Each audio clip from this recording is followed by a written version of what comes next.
All right, babies, and we're back again. It took a while, but we're here. It turns out Ray had to learn how to write in order to create this session. Turns out you only need to know how to write, not how to read. It's pretty easy. I know the letters, but I don't know what they make. Doesn't matter. All But right, let's talk here about we go. what happened last episode. High level.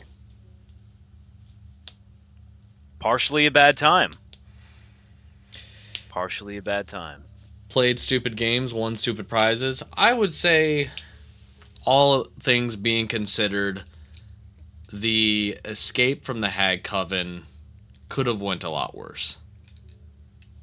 Oh, absolutely could have. Absolutely could have. I wouldn't say I had the optimal route, but I had a pretty solid route out. I B will say minus. in the last episode, with all the tricks that I had planned and all the possible traps that you could have triggered, you only really triggered one that was really big, and that was perfectly fine. That was perfectly fine. I feel like it was very suitable that at the very last moment, Isaiah made a slight mistake and, in a way, went against his own oath of violence being a last resort when clear retreat was in hand, which I feel like, from a character choice, is something he probably would have done. It's probably something he would have done. Look, man, I was gonna get my lick back one way or another. I had to. You got to do what you believe is right, and in that moment, finishing off a wounded hag seemed appropriate. I'm like, we're here. I'm like, at that moment, me and that Black Bear version of Mowgli, we were the meme from Step Brothers when they're getting interviewed, by all those jobs. We're Yep. sitting in the lobby, we stand up and we're like, we're here to fuck shit up. That's what I was like in that Hag Coven. Was not the smartest, uh, you know, most reserved way of going about it. But I didn't know if I could double back, or I didn't know if I was gonna still be in the underworld. I don't know what my options were, so I was gonna make it count wherever I could, and unfortunately, in doing so, I snuffed one of the homeboys. But that's why I still saved some of my lay on hands so that I could bring him back, and make a wrong a right, kind of. You salvaged the situation as best you could. That's what I'll definitely say for sure. That's for sure. Give me the Revivify spell. Not too hard to come across. Not too hard. Good, good. But yeah, I don't know what else. Oh, I took a little rib. I took a rib with me. What else did I Yep. take? I took a skull, talking skull that was not Enelok. Similar. Similar neighbors, you would say. Neighborhood, same neighborhood. Um, what else did I do that was substantial? You made Isaiah go back in time and see a younger version of his mom and himself, and have him bleed from orifices. Um, Hour of the rib, baby. it was a little inappropriate, but it's your campaign, so I'll allow it. Let's see what else. I don't know if there's. Look, it's been like over 3 weeks, so a lot of it's a blur, but it was a good time. It was a nice long session. That's what happened.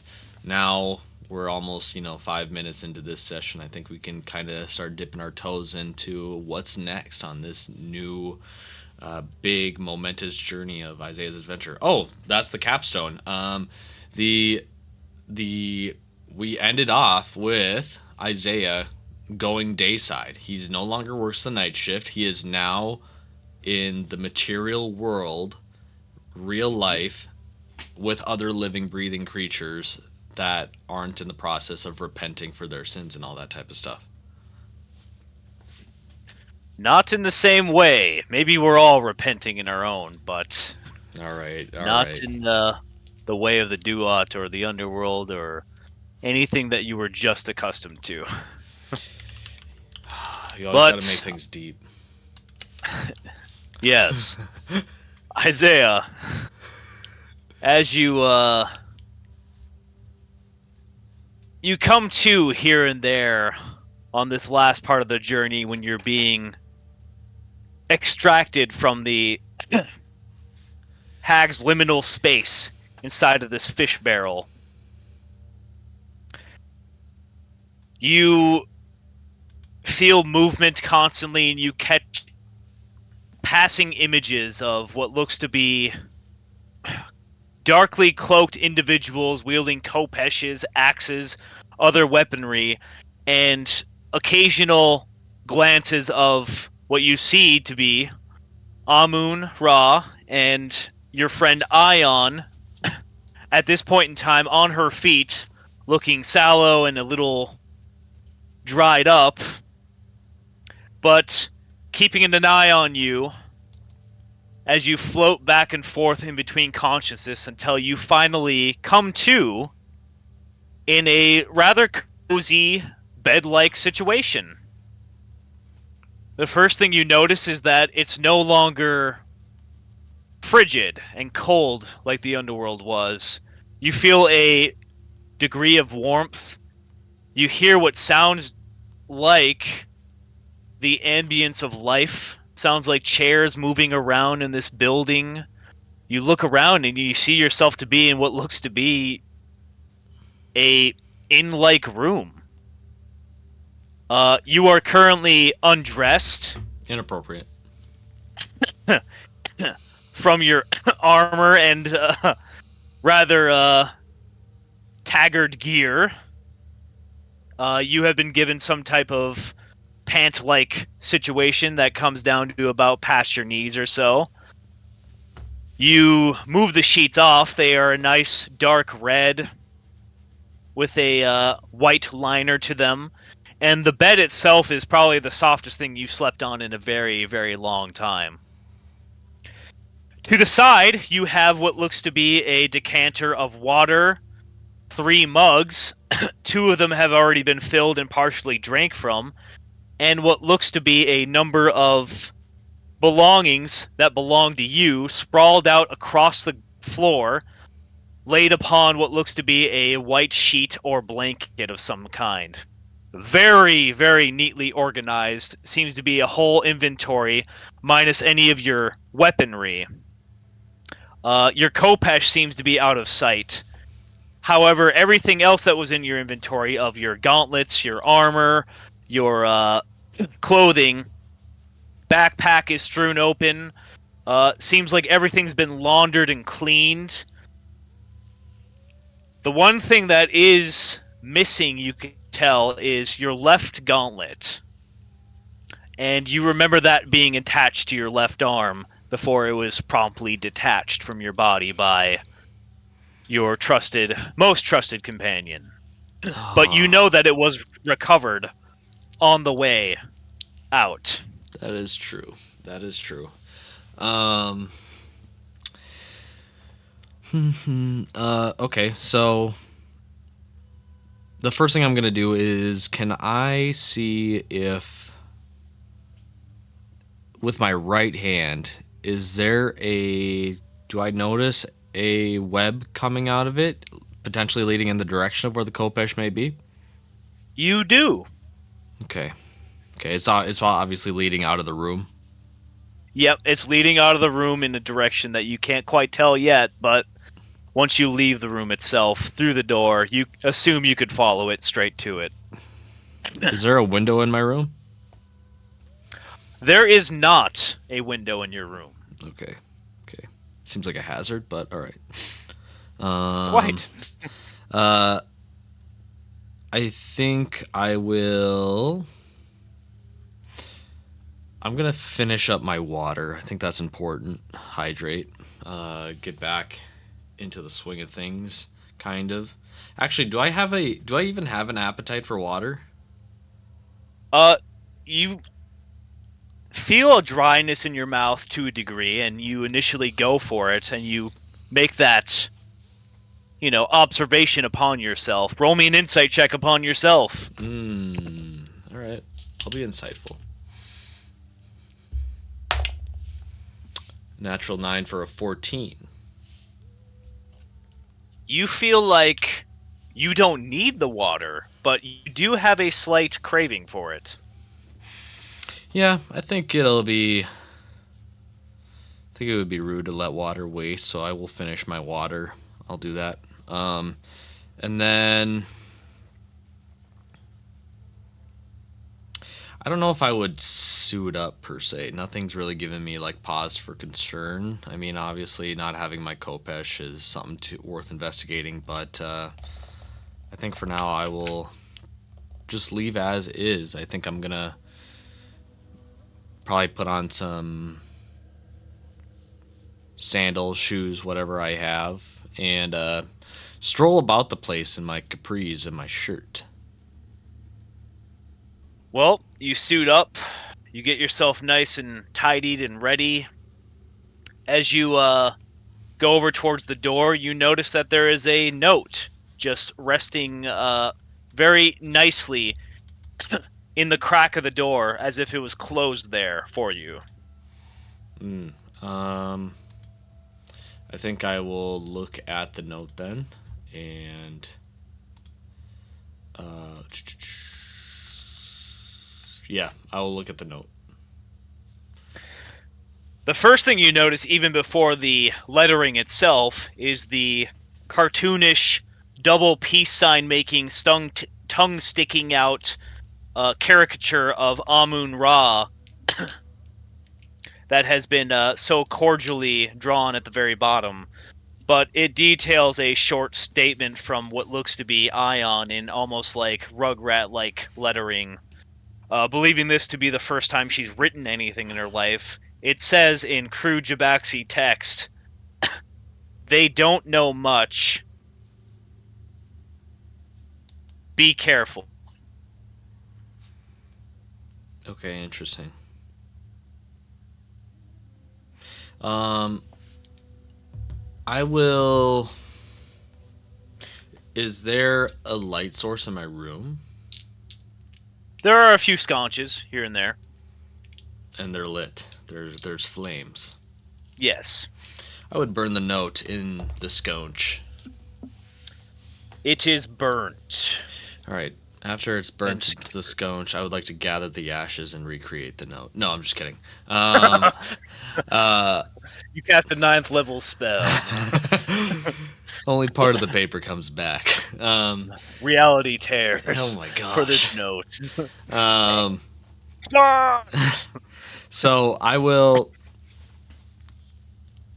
exit the room and begin to walk in the direction where my Kopesh is.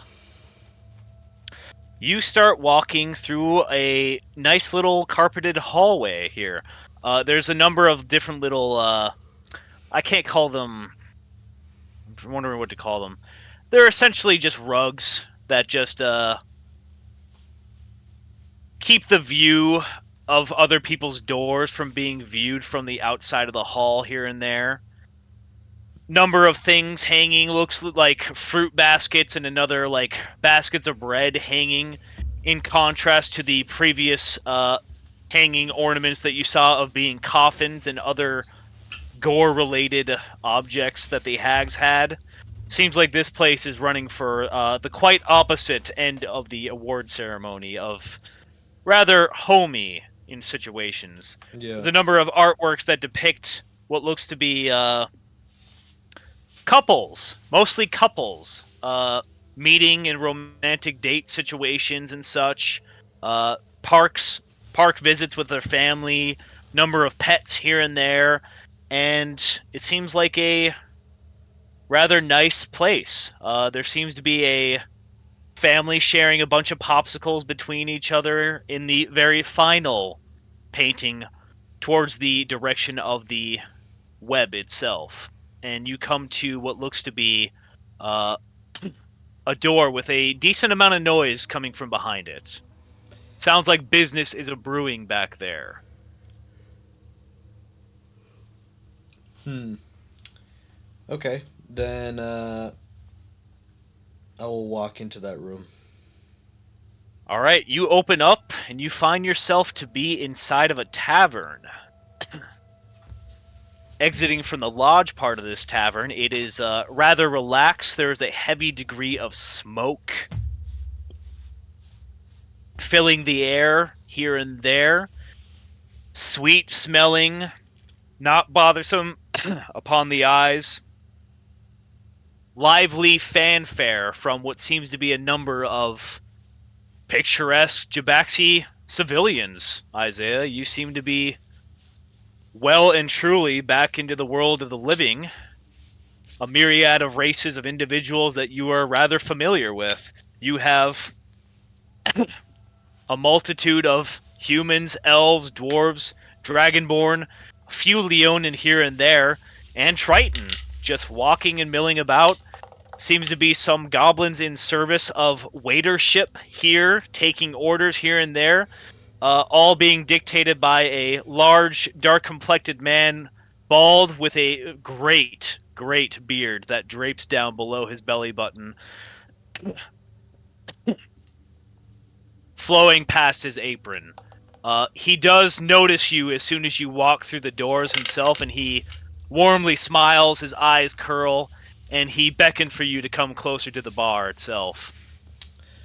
Uh, Before I do that, can I make a perception check to see if I know anyone else in the bar? Make a perception check. All right, I'll do it. That is an 8 for a 9. You search the bar,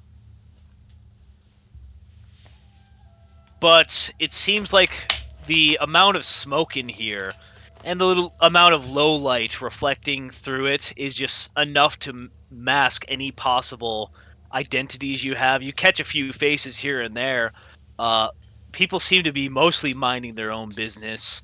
And then the cracking sound of a towel on the back of the head of one of the goblins that is nibbling on an order uh, to go deliver it from the barkeep seems to catch your attention again. And the goblin yelps and spits the French fry onto the ground and continues on with his job. Okay. Well, if I can't see much through the smoke and none of these faces seem familiar, not even the poor goblins, then I will approach the bartender, the tavern runner of sorts. You approach this large man, and he smiles at you warmly. He looks at you, resting a big, meaty arm on the bar itself. Good lad, about time you risen. What's your favorite meal? Still looking around, kind of, curious of what's around me. I would say, before I eat anything, can you tell me where I am? Oh, I suppose there's no issue in me telling you exactly where you are at this point. I've been given clear instructions to give you what you need, and I feel like information of what I know is probably within that realm.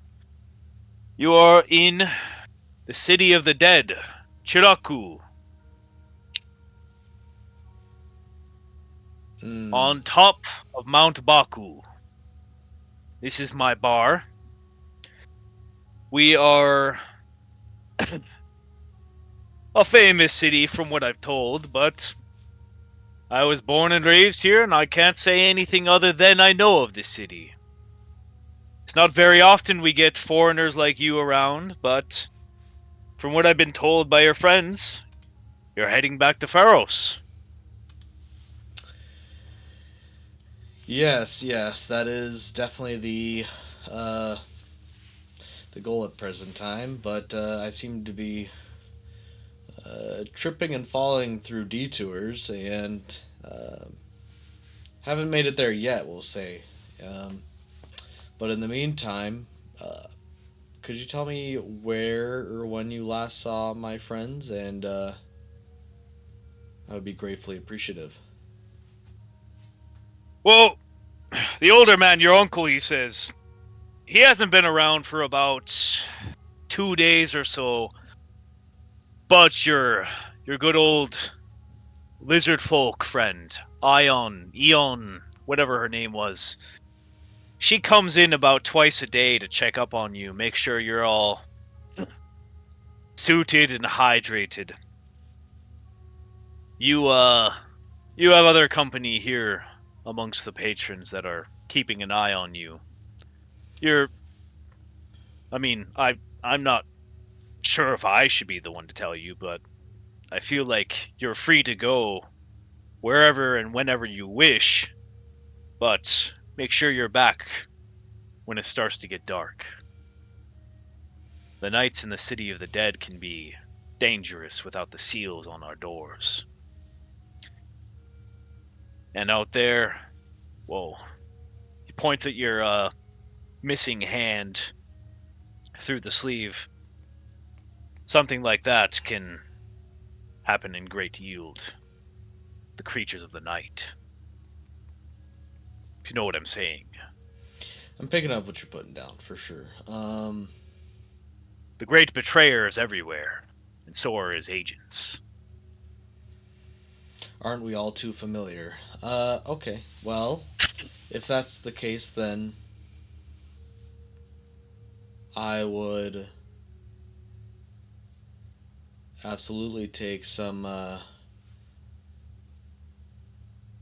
food, some refreshments of sorts. What do you have for food? If you'd believe it, this octopus noodle dish is our best seller as of late. And he like points to a dish of black looking spaghetti that seems to be covered in some type of ink like sauce. Does it look good? It doesn't sound good. I'm sorry, man. You're not describing it justice if it's supposed to be good. Boy, I'm not the cook. I will not lie to you. I'm not a liar. I'm a barkeep. I'm not going to vet the meal that I've never had myself. Everyone who has had it enjoys it greatly. I myself am yet to join their faction. I I'm set in my ways. But that is the recommendation. Otherwise a pig roast I can get to you. Any type of pot pie. If you like some euros, I could get you those. Oh, at the after hearing Euro, I'll definitely get excited. I'll definitely take a nice fresh Euro. He'll hook you up with some lamb, pork, any type of ox falafel. He'll just nail you with any type of euro you Hey want. yo! He'll give you yeah, bro. Full service here. Oh my gosh, the amenities. He sets you up with salad, and he sets you up with a free beer of your choice as well. I will have all of those things, and I will pass on the beer. I'll probably take another water. Um, He'll take the beer himself. yeah, and then I'll just sit at the bar and consume all of these things. I'll tend to my meal. I'll make sure I take it down. You go through your meal. The night seems to be dying down a little bit. So, a curious thing with this bar itself is that the number of the waitstaff themselves are goblins. The goblins tend to not do the greatest job at waiting in general. A lot of the other individuals themselves bring back their plates, and it seems to be a unspoken code of just, hey, they're working as hard as they can, and we'll not push it any longer. We understand that these little buggers are doing their best at this point in time. The barkeep himself, he nods and smiles, and he takes every dish himself, brings them to the kitchens, and eventually there's just one individual left in the tavern part, besides what seems to be a couple of passed out regular patrons that you can tell. But you do see what looks to be this black scale dragonborn uh, waiting near the back, just kind of smoking a pipe here and there and just playing with what looks to be a couple bags of coin, possibly. But he seems to be keeping his eyes on you. Oh, it's a dude dragon. Oh wait, you said dragonborn, not lizard folk. That's what Dragonborn. Ion is. Yeah. Ion's a lizard folk. Yep, Okay. she's a lizard folk. Yeah, that was pretty racist of me. I'll hold myself accountable to that. I'm sorry. I didn't mean that. Uh, then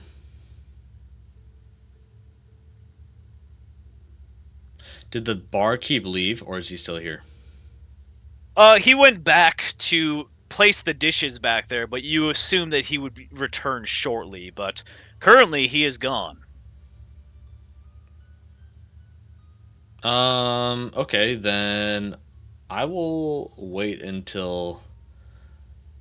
I'm gonna wait until the barkeep comes back and before I do anything. After a few minutes, he returns and he begins to wipe down the main bar itself.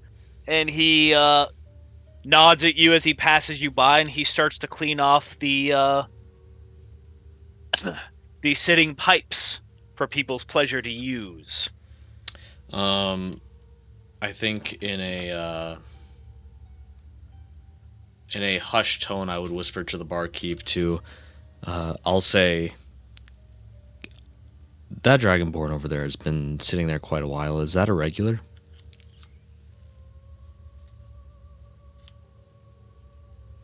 I'll say this, lad. He hasn't been a regular for more than a few days, if you know what I'm saying. Then, why don't you stay right here, keep tending to your bar, but just keep an eye on me, okay? And I'll slowly back. I got you. Yeah, and then I'll slowly back away from the counter, and I'll stroll up to the Dragonborn, and I'll look at him and I'll say, "Mind if I sit?" He motions for you with a hand and says, "Please." Can I make a history check to see what do I know about Dragonborn in general in the country of Jabaxi? Go ahead. All right. Big roll, big money, big money.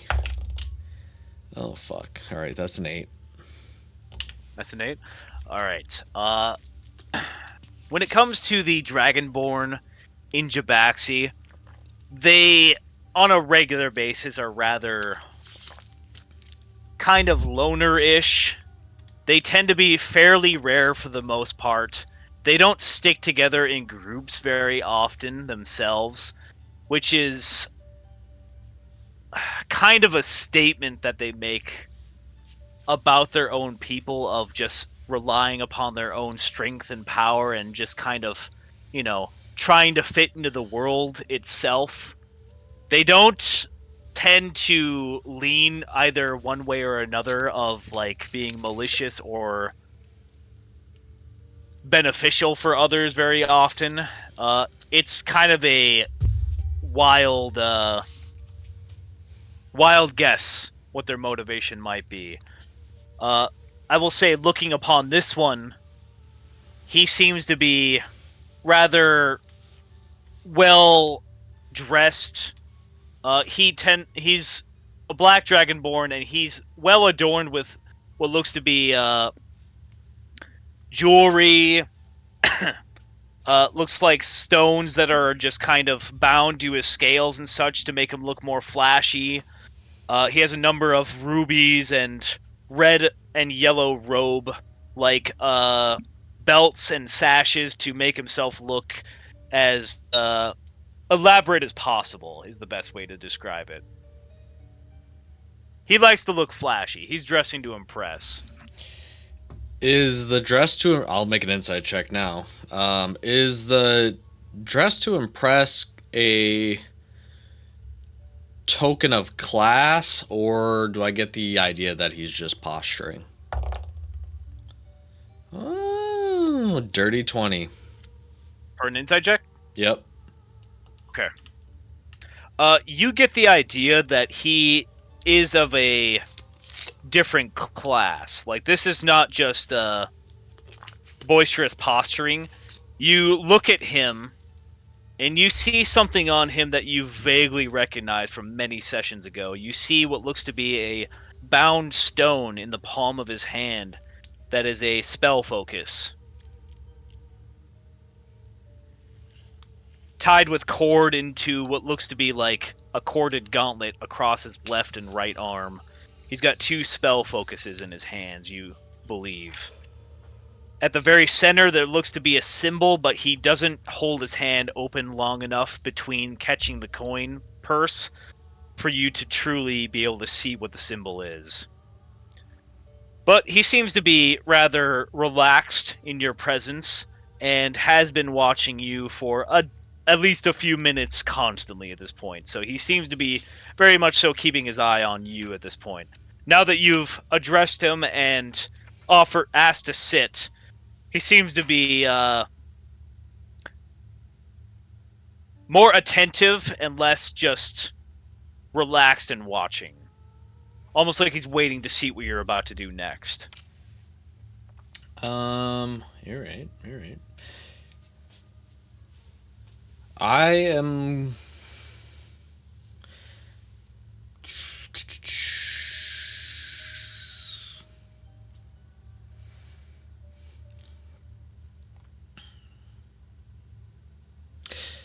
I'll look at him in the eyes and I'll say, you must be a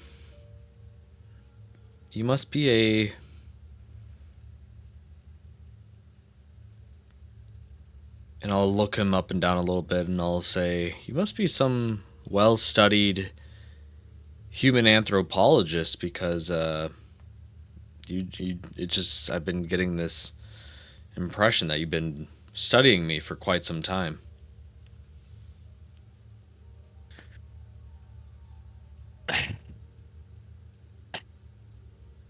I will ask you to excuse me.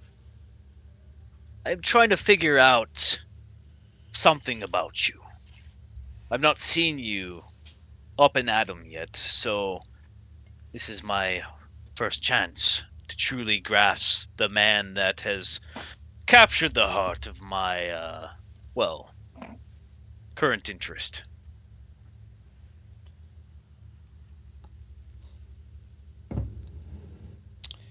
Yeah, I don't know who your interest is, but with regards to me, I am nothing but a Jabaxi paladin who seems to be lost on their way. Jabaxi Paladin, you say?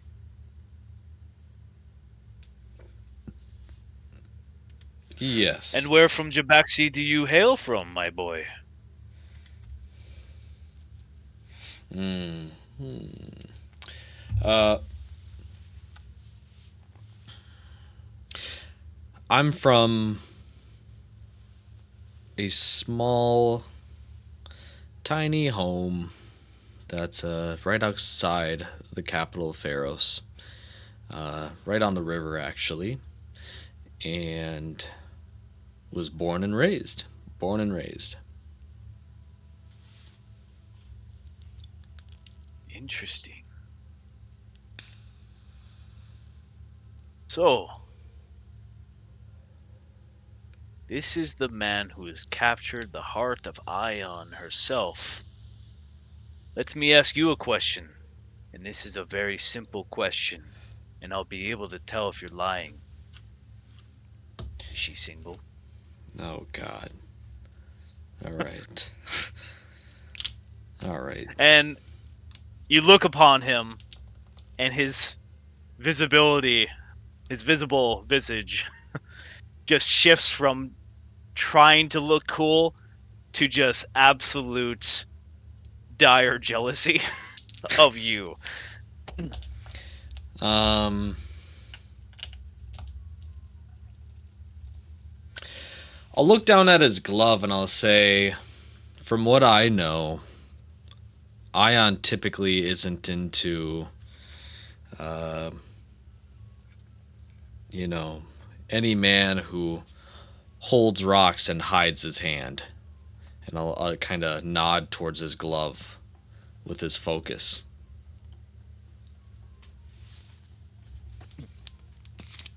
He uh he just kind of like puts his hands under the table for a minute there, and he thinks about it. Oh God. You're kidding me, right? She hates rocks? Do you know how inconvenient that is for me? No, of course you don't. You've never met me before. I can't blame you for this. You don't understand. My friend, you don't know how much she cares about you. All she's done for these past few days is talk about how much she loves you for you saving her. She has been pulling her weight, your weight, and the weight of that stupid old man that you brought with you. He drinks from a flask, Oh, he's catching going the through it right eye, now. He's going yeah, through it. catching the eye of the barkeeper, who has been watching your situation, and you hear him pipe up, "Hey, hey, did you bring your own?" It's like, what? No, no. Yeah. And suddenly, the Dragonborn is like, uh, the shift change is coming soon. Someone else will be watching you soon. Uh, and suddenly the barkeep is getting on his ass a little bit here, and he's like, "You know, you cannot bring spirits into my bar. It Oh, is not a spirit. It is customary for people in my position to have." And then he he looks at you and he winks and he says, "Tell her Malice of the Sand says hi." oh, jeez. And the barkeep just kind of chases this dragonborn out of the tavern itself with a broom. Uh, the interesting thing is that once he opens the door, the curtains covering the door itself just kind of shoot past and open, and you see this dragonborn seemingly jump out of the door and down. And the barkeeper himself, his beard flowing in what seems to be a high breeze, lets in a mote of light that kind of blinds you for a short amount of time, and then he shuts the doors by pulling on a cord, and looks back at you and he says, "Well, that might have been the last customer I've had all day. How about you help me out with a little bit of cleaning and I'll give you some coin? How does that sound?" From where I'm sitting, what direction is the web going towards? It's going straight down through the floor.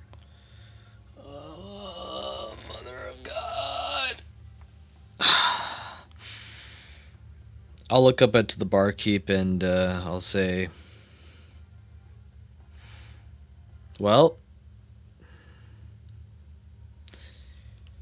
one of the universal truths about life is that you can't get enough coin, so how can I help clean? He'll throw you a rag,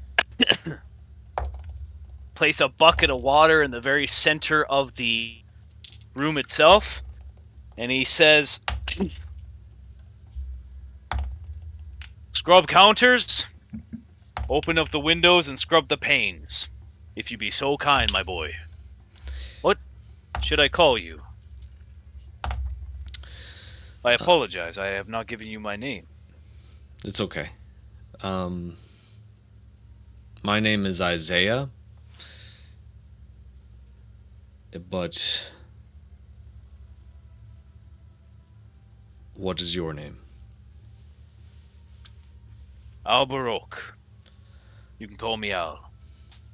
And he puts a hand out. If you're Al, then you can call me Eyes, and then I'll shake his hand, and I'll get to it. I'll start wiping down the counter. I assume he finished off the bar counter, so I would clean up like Yep. table counters, and then I would go to the window panes. And while I'm cleaning the window panes, I'm gonna kind of just say, you know, hey Al, why do you got window panes out in the tavern, but not in any of the rooms of the lodge?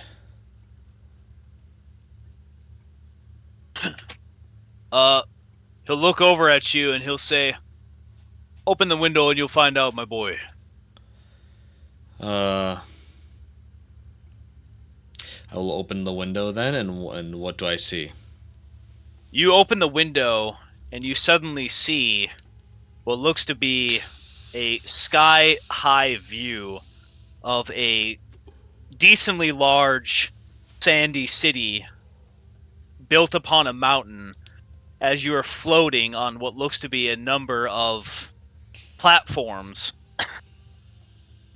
up above said mountain, orbiting it around some other platforms as well, seemingly floating on some type of magical accord. You see a number of individuals flying on either their own accord or on the accord of what looks to be a number of mounted winged beasts, and a number of them including what looks to be winged camels as well. Okay. There's a lot going on here. You see what looks to be like cartoonish genie tails from Aladdin underneath a number of these platforms that seem to be the artificial means of floating for a number of these interesting establishments, as this city has outgrown its own surface area of the mountain itself. You seem to be in a very high spot, which explains why the Dragonborn had jumped out of the area. Okay. Well, I would look back at the barkeep and I would say, okay, yeah, that makes sense.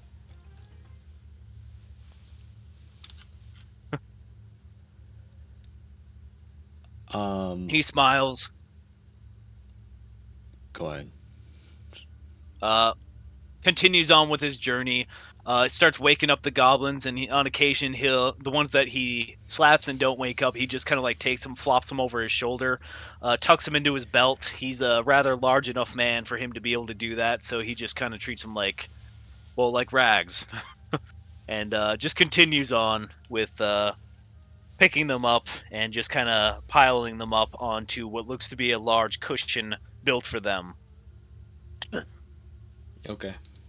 I would look back at the barkeep and I would say, why is the bar floating above the city of the dead? I don't. Do I know anything about this city prior to departing Jabaxi originally? The City of the Dead was never taught to you by anyone in official capacity at Jabaxi, or not Jabaxi, Pharaohs. In any of your education, I would say that your dad and a number of other kids would talk about legends of the City of the Dead, and they seem to have been mostly bloated fairy tales to make people, you know, either question or just kind of uh, more or less dream about what a city like this could be like. But this seems to be rather, besides the amazing floating platforms and other magical effects, pretty regular, pretty run of the mill. It's not anything more than like you see from this point of view, you see a number of large statues. The biggest thing you see is this gigantic sarcophagus that's just built into the base, or at least not built, but unearthed in the base of this mountain itself, with a number of temples built around it. You see what looks to be markets down below. You see a river flowing from the top of the mountain itself in this beautiful emerald like water just spilling forth. It seems like naming it the City of the Dead is rather wrong for how lively it is. Mind you, it's hard to get a close view of the people down there, but it seems like a number of individuals that you see flying by seem to be wizardly, sorcerers, and a number of other individuals that are capable of higher magics.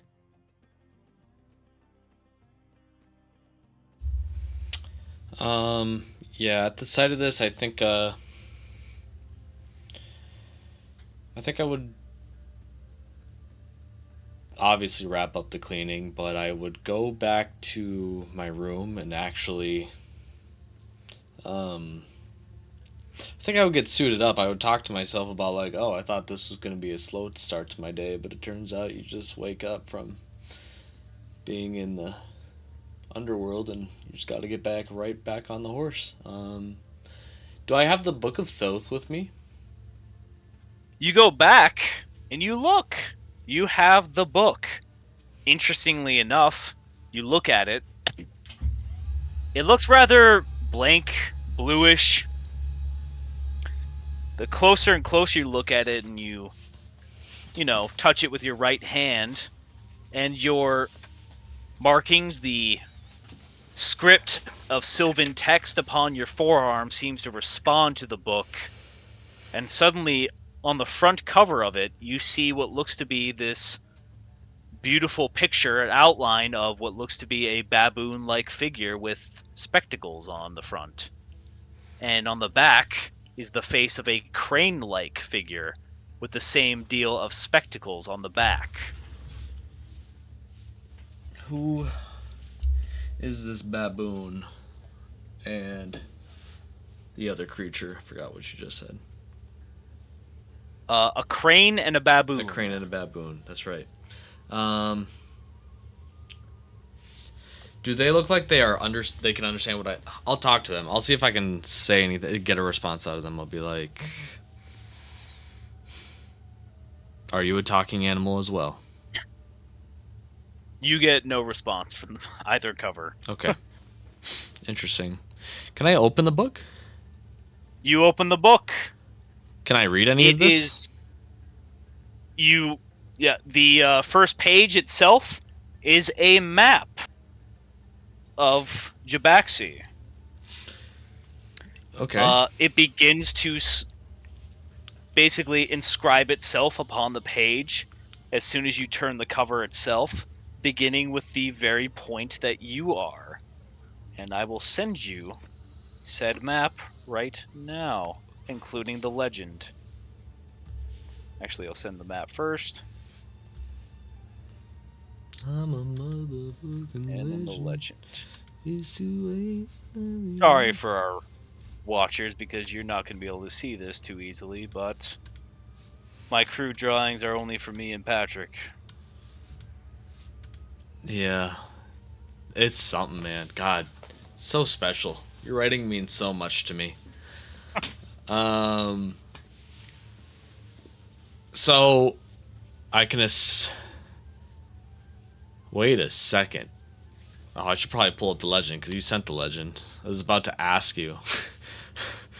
What am I looking at here?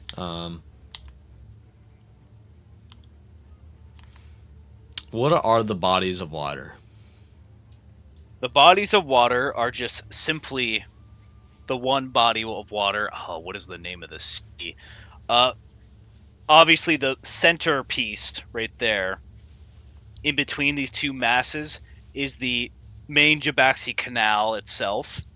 The I'll start with the number. You are currently placed in Chiraku at the number 3 on the westernmost point, the marked at the base of the mountain, even though you are obviously above the mountain at this moment in time.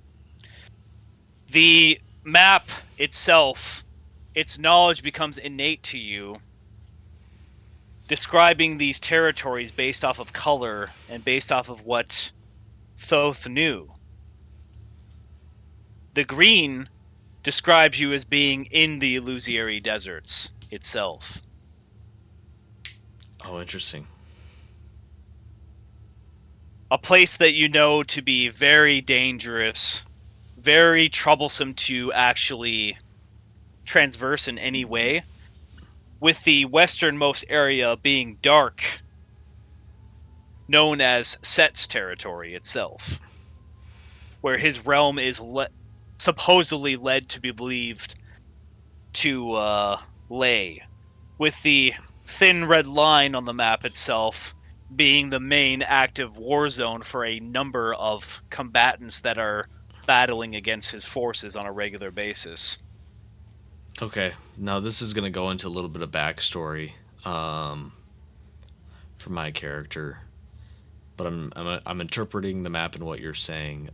So contextually, when the events of my backstory happen, could you point out kind of relative to where they are on the map? Because I know that in my backstory I call out like blight fields, Yep. but maybe blight fields in terms of surface area, they're not large enough to be represented on a map that covers this kind of scale. This scale is a little bit too large for the blight fields, but you will notice that at the 6 and 7 area, there is a large blue section with waves inside of it. Yeah. You see this, and it's inscribed to you in your mind as just one gigantic blight field within nearly the center of Jabaxi itself. Okay. This is represented in the material plane with at this point in time, looks to be a large stone-like shield being built around it that you don't remember being there. Okay. Then I think the only last question I have about this map is which part of the water that I'm looking at did I cross to get to Salia? You will have crossed what would have been the number 1 on the eastern side is Pharos and Yep. the river Trebs flowing through the continent itself. Would have been the top right area that you would have walked through. Okay. Cool. Okay. Then I understand everything. I know everything, and I'm good.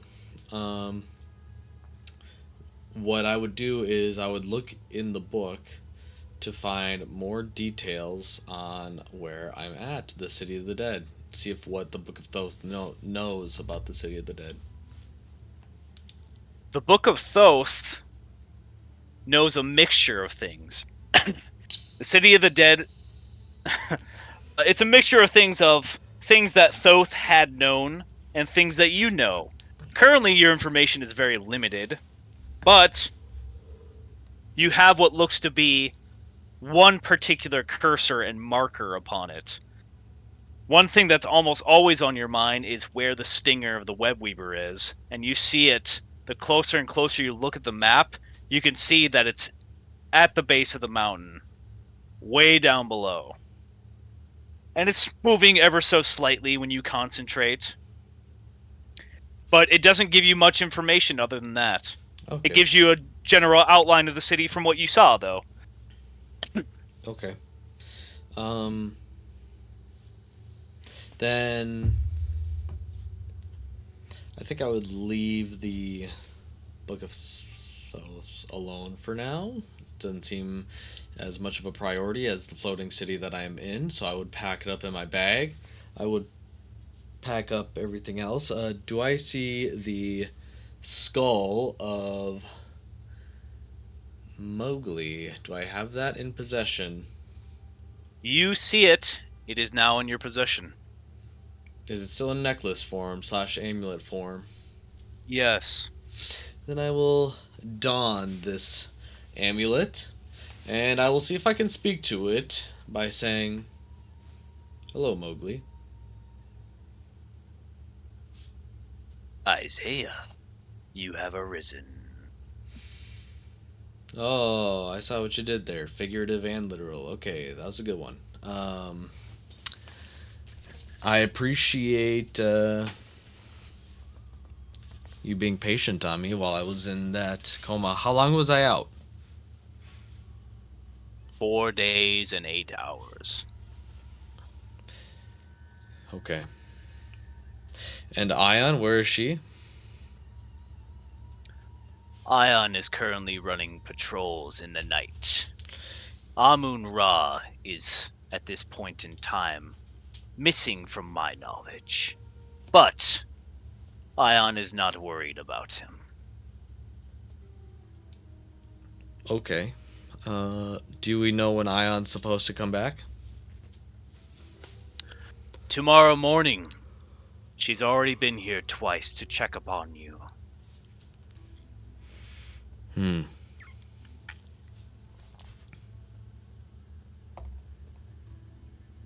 Okay.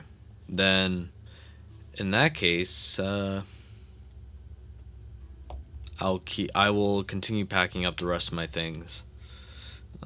Equip the one gauntlet, uh, ogre gauntlet. It's difficult to put it on. Oh yeah, I would I would try to use my feetsies, see if I can kind of Okay, yeah. prop it up and put it on. It'll be awkward. It definitely that's why the door's shut. Tying it requires your teeth and Yeah. everything. Fastening it, Yep. tough. Yep. You Yep. Yep. manage it though.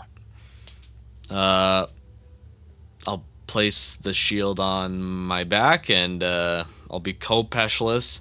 Um, and I will proceed to walk out of my room. I'll go back to the barkeep and I'll inquire. Excuse me, Al. When does this bar of yours land? Oh boy, we haven't made port in about a week. So I would say that it's a good time for us to do so, probably tomorrow morning. However, if you're planning on what I assume to be you're going to go about, I would ask you to cautiously consider my warning about being out there in the night and to return to us promptly. And to do so, I will give you this, and he'll hand you what looks to be a room key with a talisman like paper talisman keychain itself. You use this, and you'll be able to fly back up as long as you're keeping your eye on the tavern. Okay. Don't try to fly anywhere else. You'll cause a bit of confusion amongst the airways, and I can't be held liable for any crashes that might happen. I'm sure that looks nasty with insurance. Um, Yeah, he sweats actively. oh, he doesn't have insurance. Yeah. No, I'm just playing.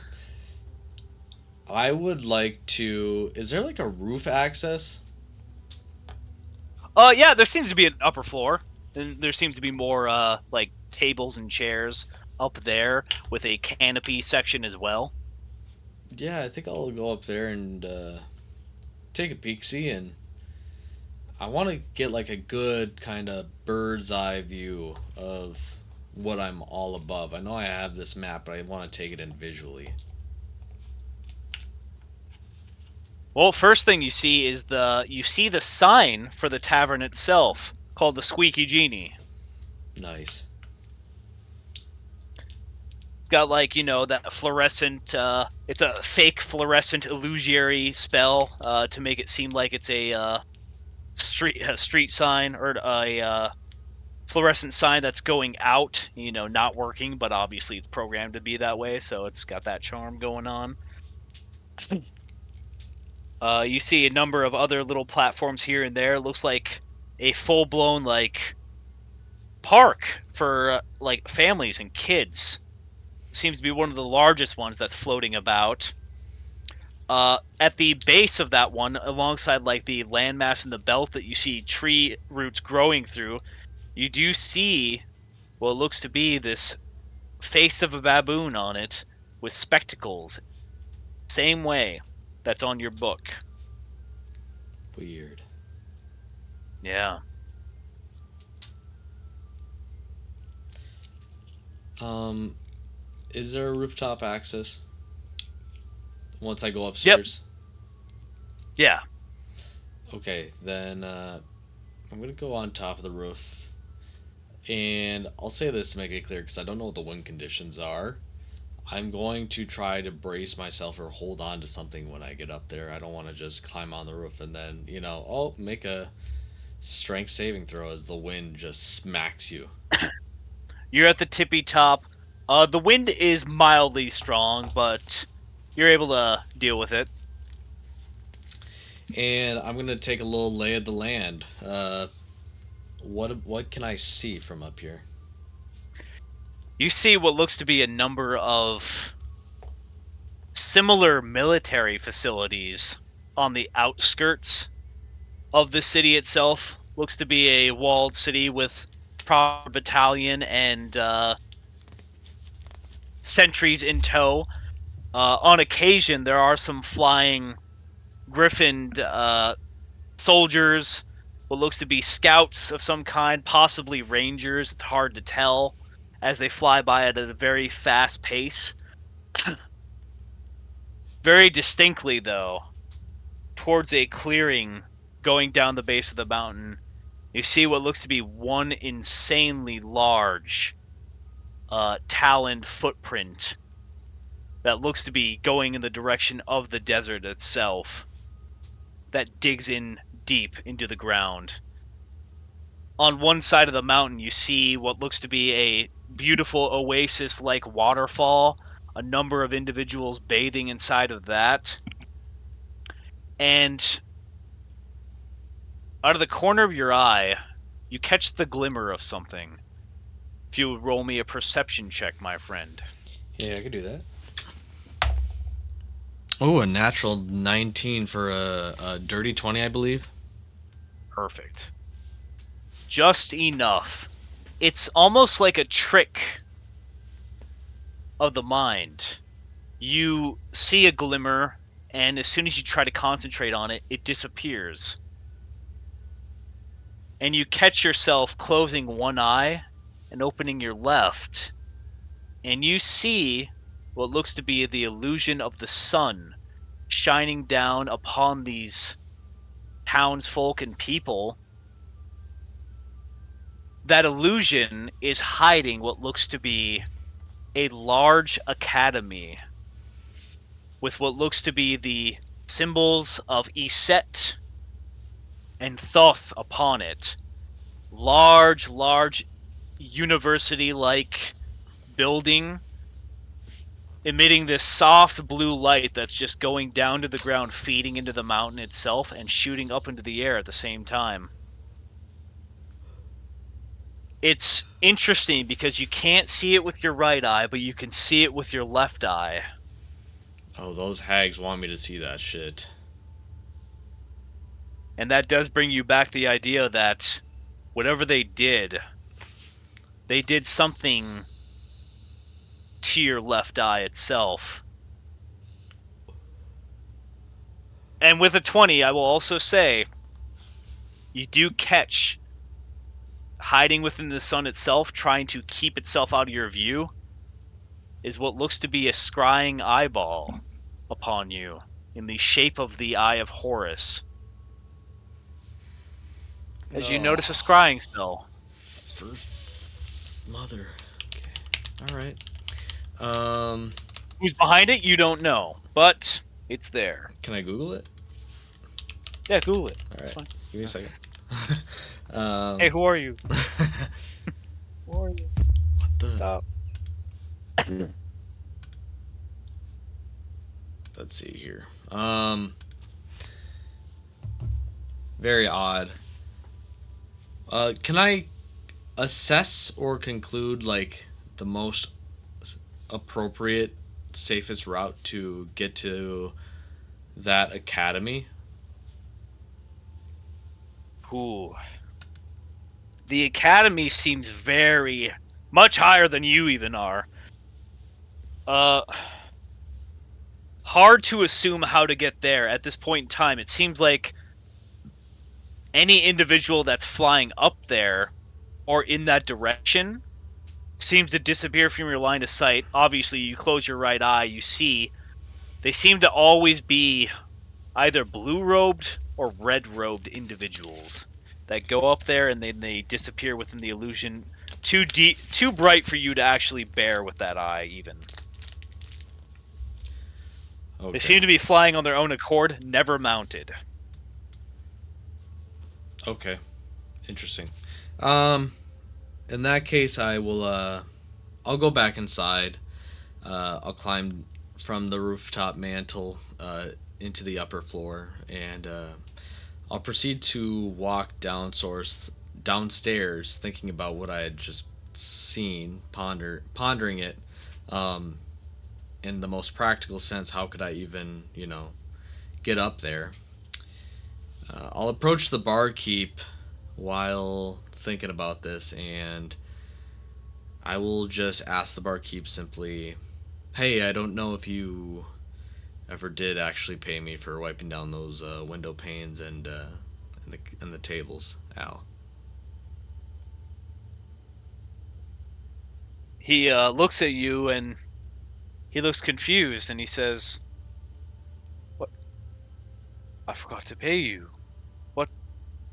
Well, what's this?" And he like touches something on your breastplate and he like pokes it, and out of the bottom of your breastplate falls a number of coins. And he just smiles. Do you like that one? Part of me thinks this is wholesome, and part of me thinks, what a fucking troll. But that's Patrick. That's Yeah. not Isaiah. That's not Isaiah. Uh, I will pick up the coins in question. How many coins are there? He gave you about 20 gold. Okay. So he paid you far more than, he needed to. Yeah, exactly. For some pretty basic chores. Cool. Then I will. I will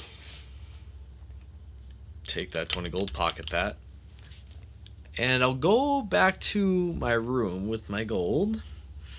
And I'm going to reflect a little bit. I'm going to reflect once again about my little detour and what got me here.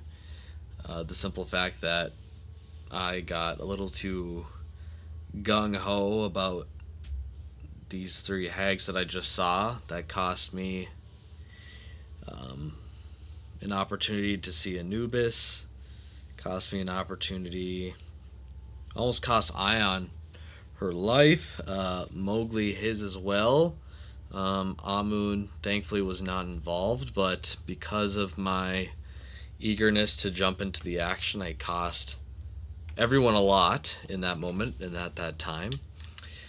Uh, and then I think about kind of what happened to myself on the rooftop just now, where uh, I was, uh,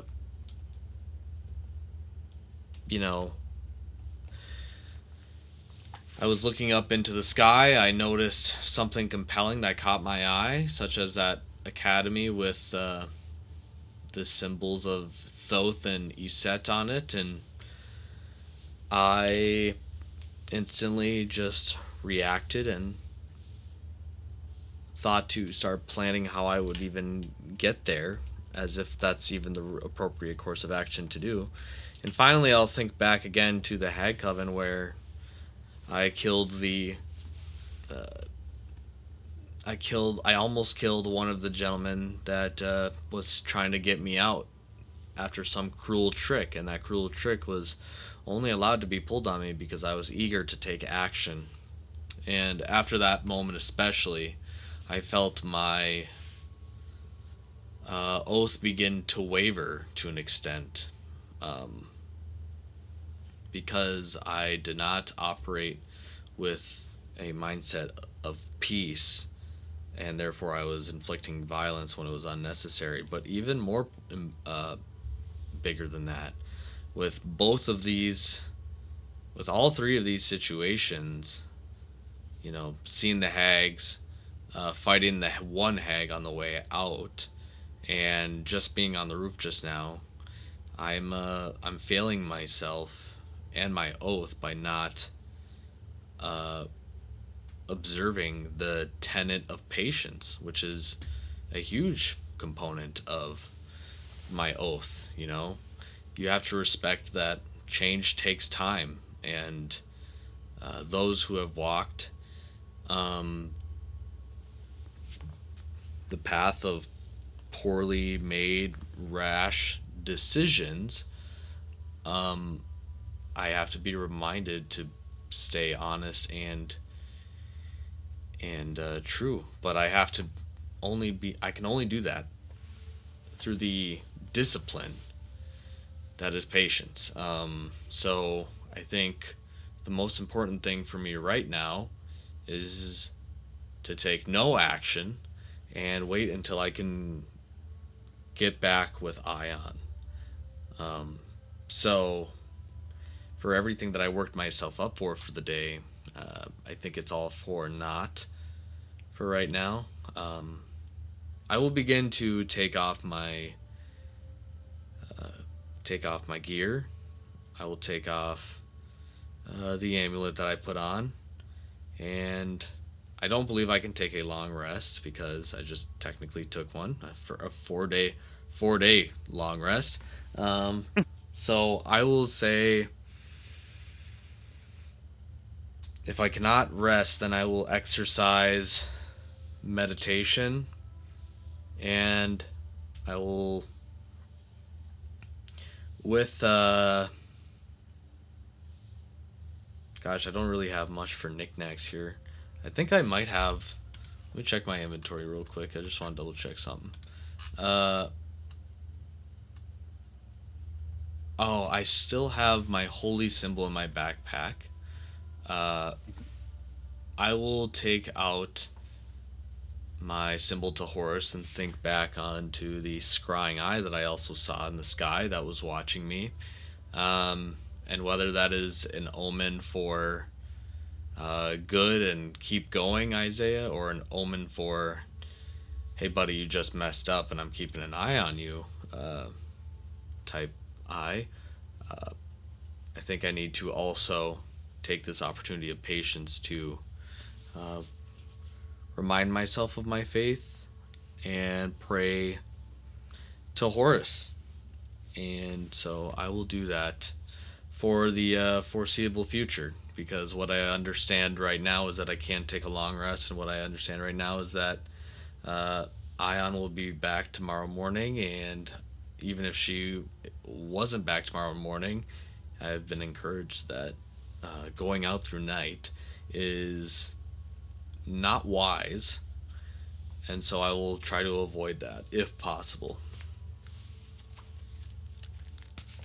Sorry, I just dropped like, pretty big monologue, word bomb. So take that all in, digest it, and let me know what you think. DM God. Nope, it was a proper monologue, I will say. Uh, in time, Isaiah, the barkeep himself, he comes up to check on you every once in a while. He refills your water decanter, and eventually it looks to be a young woman approaches, dressed not the same way as your dragonborn encountered friend, Malice of the Sand. This young lady is dressed in what seems to be a green version of the same garb that he once had, with a number of belts, sashes, and such. She, however, is touting this very long scroll itself. The moment she sees and catches eyes on you, she begins to smile and grin, puts on a pair of spectacles that are too big for her face, and rushes up to you and just kind of basically beckons you to sit down with her. Hey, hey, hey, hey, hey, come here, come here, come here. He told me some stuff that I want to corroborate and see if is true. He said, Malice, the Dragonborn, he said that you were a paladin from Pharaohs. Is that true?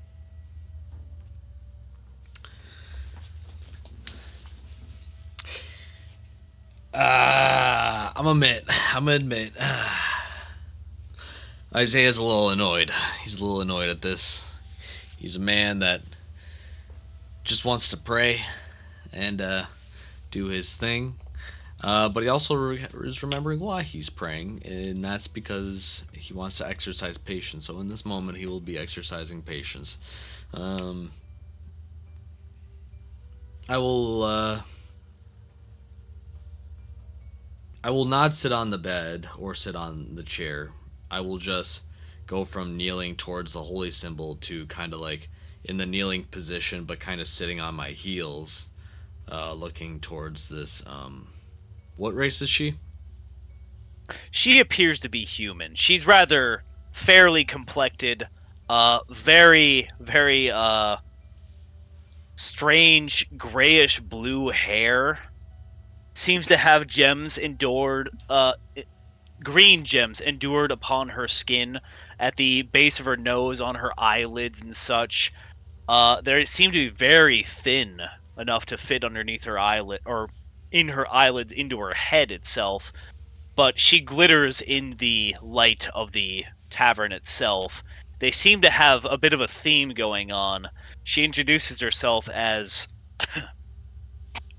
pardon me, Joy of the Tempest Wind. Hmm. Uh.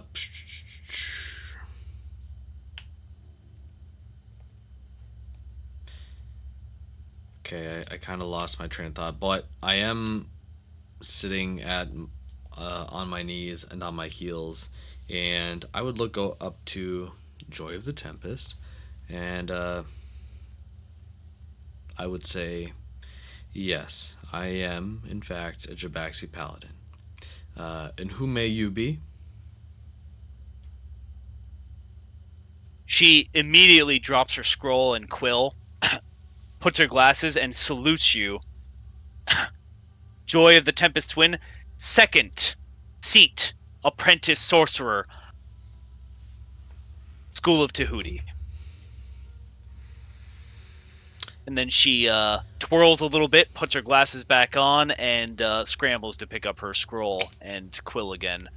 Uh, I will. Sorry, I have a lot of questions for you, and I'm willing to answer anything you have for me.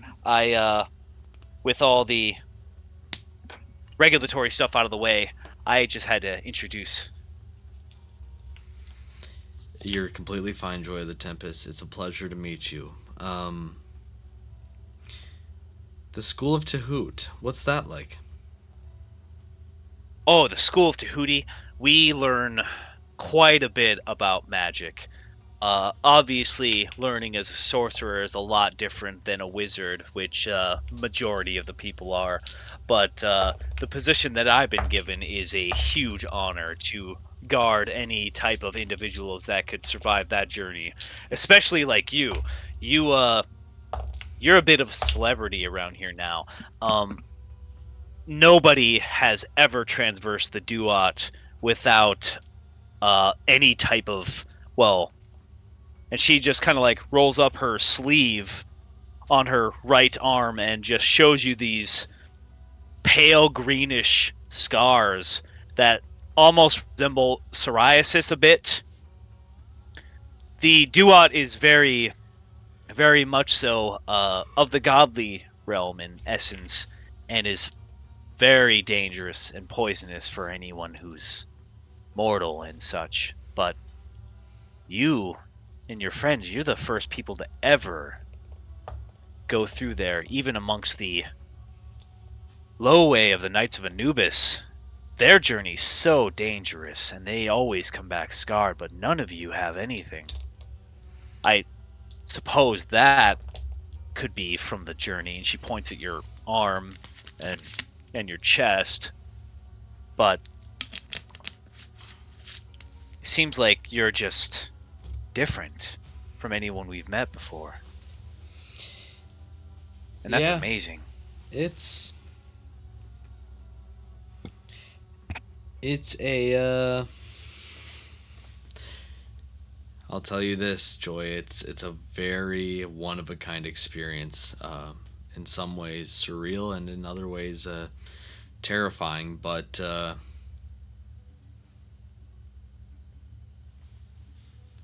I wouldn't I wouldn't call myself lucky by any means. But I appreciate the kind words. It is flattering, although awkward for me.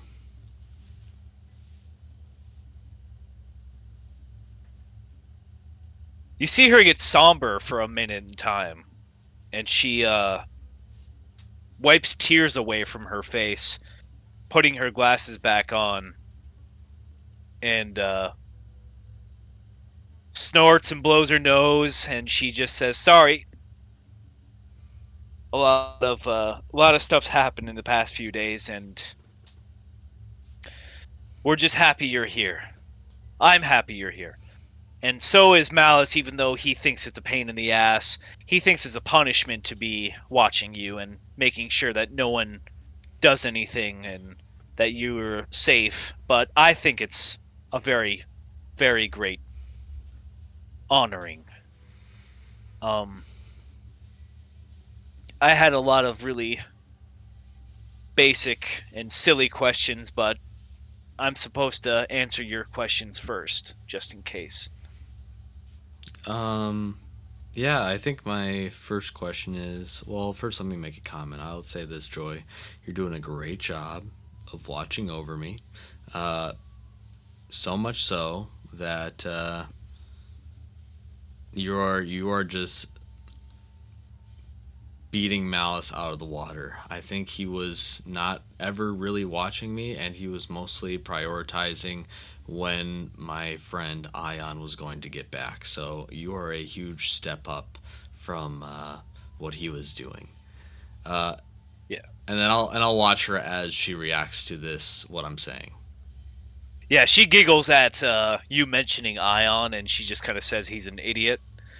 He has no, he's got no luck with anybody really, and he's actually not a bad guy, but he's not really good at the people part. He's a geomancer, and that makes him really, really dangerous in Jabaxi, obviously, because, she, like, points at the ground and the sand, and, there's sand everywhere, so he gets a really bad reputation as someone who's had it easy in life. What's the But nature of yours and Malice's relationship? I just think it's odd. I don't. And in my mind, I'm thinking this. I just think it's odd that the first two significant people I meet that isn't Al is someone named Joy and someone named Malice. Like I'm like, okay, Yeah, there is a theme there. yeah. So having a mental note on that, I'm good. That's why I'm inquiring about the nature of their relationship. Well, so do you want to ask the question about the names themselves? Is that it? Um, Or you just want to know their relationship between the two of them at I this want to point? see if I can draw a connection between the names by asking about the relationship because I think it would be weird to so Joy Malice, what's up with those fucking names? Like, I think that would be weird. Well, me and Malice, we're both students. Well, we're students and we had the same master. But I don't know who's going to be teaching us, you know, after our you see her steel herself for a moment. When you first came to the city through and she like looks around a little bit through the low way, the underworld. Yes, Joy, I understand. I was there. You were there, but you were not there. You were asleep or something comatose. We have an issue in this city. There are zealots. We call them executioners for short, but That's extra syllables. they there's more to their name. Oh, all right. They're the Knights of Anumis, Zealous Blades, and we just call them executioners because they can no longer be recognized as the Knights of Anubis. They attack people that they believe to be undead and the risen. Are you aware of that lingo or nomenclature? There are people in this world who have died, and through the glory and pride of magic, we have found a way, and many have found a way to bring said people back to life if certain requirements are met, and payment to those who create the laws of magic are met. These renegade zealots consider all those who are risen to be undead, and they believe they are righting a wrong by executing them and putting them back in the path of death. Now, they have knowledge and means of the standard Knights of Anubis, and they tend to hide amongst the corridors of the low ways and ambush those who they can. And we, our group, with our master, his name was Kumatsi.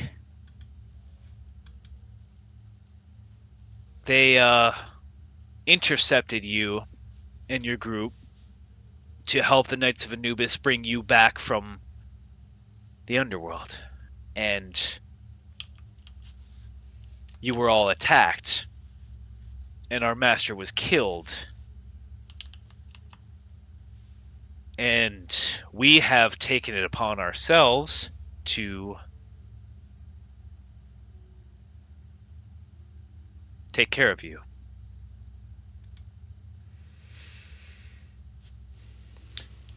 That's a At lot. this point, she has put down the scroll and the quill, You see a number of very ridiculous questions like, do you find Leonin to be good seafarers? Uh, how tall are goblins in Pharos? A number of silly questions like that on the scroll itself that she's Interesting. waiting to get the answers from you. But she seems to be fully focused on the remembrance of these past few days. Yeah. Um, this is a lot to take in. Lots have happened. So, are the Knights of Anubis down in the city below? These zealots or executioners? These executioners, if only they more than likely are amongst the hidden civilians in the night. They roam free, masking themselves in magics. And now that we know who is responsible for hiding them is these hags that have taken you and a number of these other prisoners captive. We know how they have been hiding from us so well. But we would assume that, yes, they lie in the city below us, which is our home, and they put on faces that we cannot look past. And we ask of you to be very careful with who you speak to and give the information of your journey. We won't let what happened to Kamasi happen to you. He gave his life to save you, your uncle, and Ion. At So you can this trust us. At this point, I want to see if there's any part of that speech that I could suss out as like, okay, that seems like a half truth or a lie because it seems very altruistic, but also the fact that she was posturing whether or not I'm dead or alive or one of these risen. Um, I don't know. It gives me pause. I know she doesn't know me, but it almost seems like she's trying to get something out of me. I know, obviously, with the scroll that she has, she's obviously trying to get some silly questions out of me. But I just want to see if there's any type of deceit to what she has said at all. Roll an insight check. Um, that's a 21 total. 21 total. You are able to suss out that she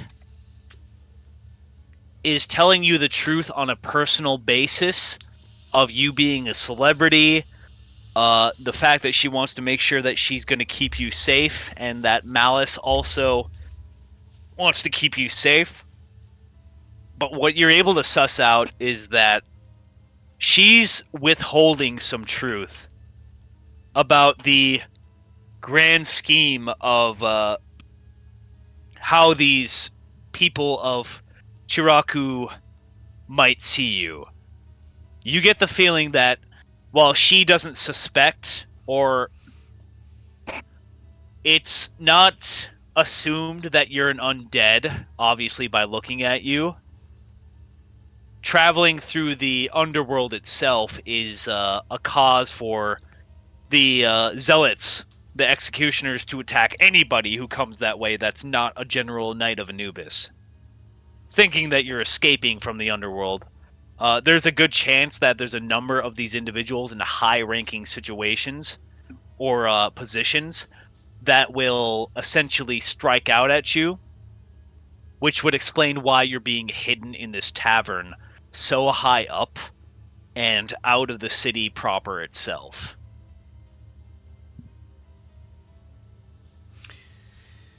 Oh man.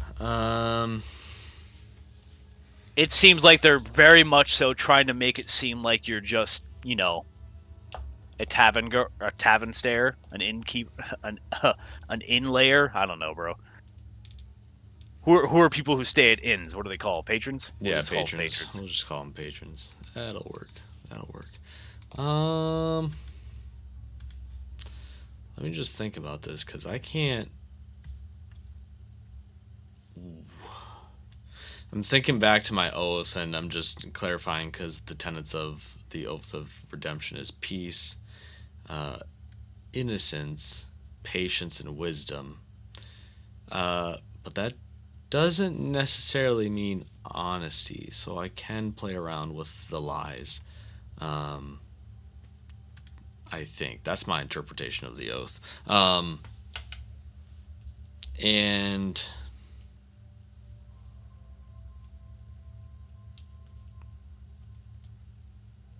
I'll just say to Joy, I'll be like, um, despite surviving the underworld, uh, I would not call myself blessed, nor would I take pride or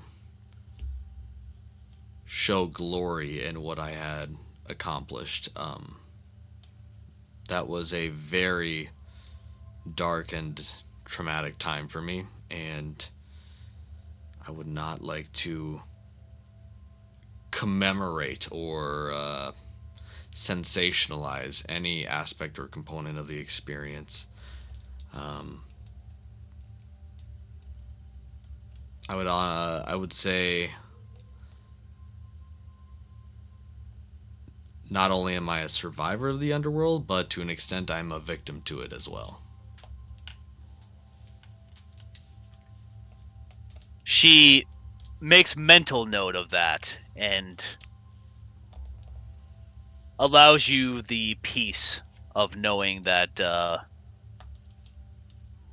she won't press that matter any further. She will say, anyone who survives an ordeal of the Morrigan's hags is someone I would consider lucky. They take things from you that I've never seen people get back,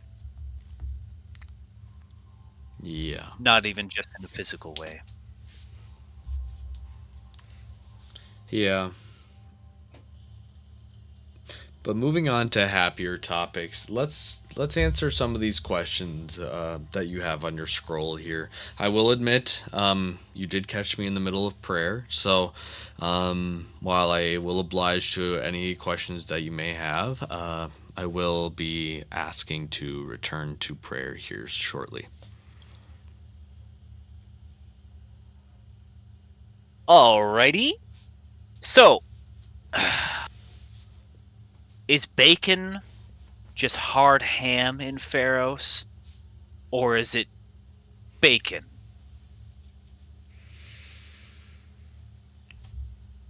In Pharos, bacon is definitely just bacon. We had Okay. pig farms here, and I'll tell you what, we raised them right. Okay. And she continues on with her very meaningless questions of which boots do you lace up first in the day, left or right?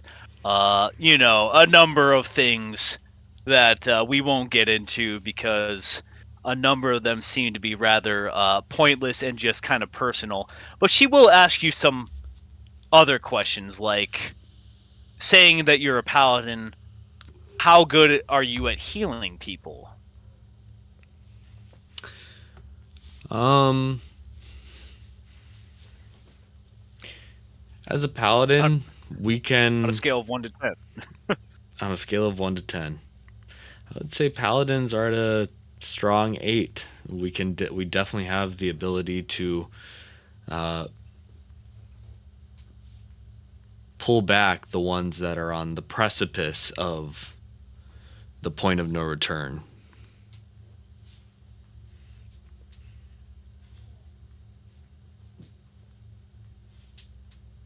She will ask you next,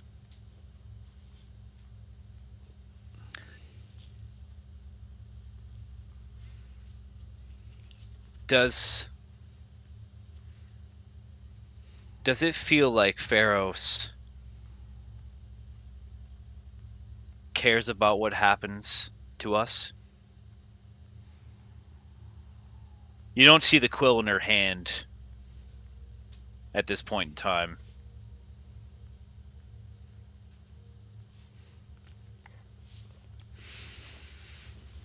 You're the first person I've met from the capital, and she can't make eye contact from this point. I've heard stories about the place and how it's the gathering point of the gods. That's where the speaker is. And she sounds amazing, but no one ever comes to visit us from Pharaoh's. It's always just people returning from it. And they don't share their stories.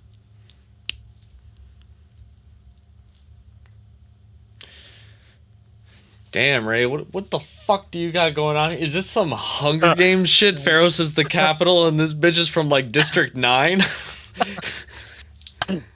I mean, it's a lot better than District 9 by a long shot. They got plenty more shit going on than just trees. She's like District 5. She's District 5 or something like that. Yeah, a little yeah, bit better. of class. There's a little bit of class. Yeah, it's way better, bro. All right. My bad. But no, she just gives off the air of like there's a deep amount of ignorance coming from her that she just doesn't know. She seems like she's, going to academy and such. She's a young woman. She's educated clearly, but she's just not being given information that she wants. And you think that she's been rebuked repeatedly over inquiries on this. And you're the first chance that she's gotten of someone who is in the know. A free fucking book that fell off the truck. Tell me what you know. Tell me what you know. Show me your moves. Show me your moves. All right. Anyways, I will look at her in the eyes and I'll say, Pharaohs. Well, I can't speak on everyone. Pharaohs don't even consider much of themselves, if that's any consolation. Pharaohs, and I mean this with all respect to where I'm from, they don't make themselves necessarily the priority because they possess the self-awareness that this is the direct line to the gods and that their duty ultimately is to earn, foster, and grow their relationship and their blessings and their favor to the gods, which is completely okay. But what you'll come to experience is that they don't exercise the most amount of support, I guess, to one another. And that's just speaking on the inside. Beyond the other towns, villages, nomadic peoples throughout Jabaxi, I just don't think they offer them the space to really think about them too deeply, because right now it's making sure that we are okay, we are good with the gods. And especially recently with Set out there, we'll say, running amok to not dour the conversation too much. Um, the gods are definitely on their back foot, I think is the best way to put it. And so they've been grateful towards some of the support lended to them. But obviously, these are not what we would necessarily call ideal times. And I think everyone in Jabaxi kind of feels that. So not just people on the outside of Pharaohs, but the people inside Pharaohs as well.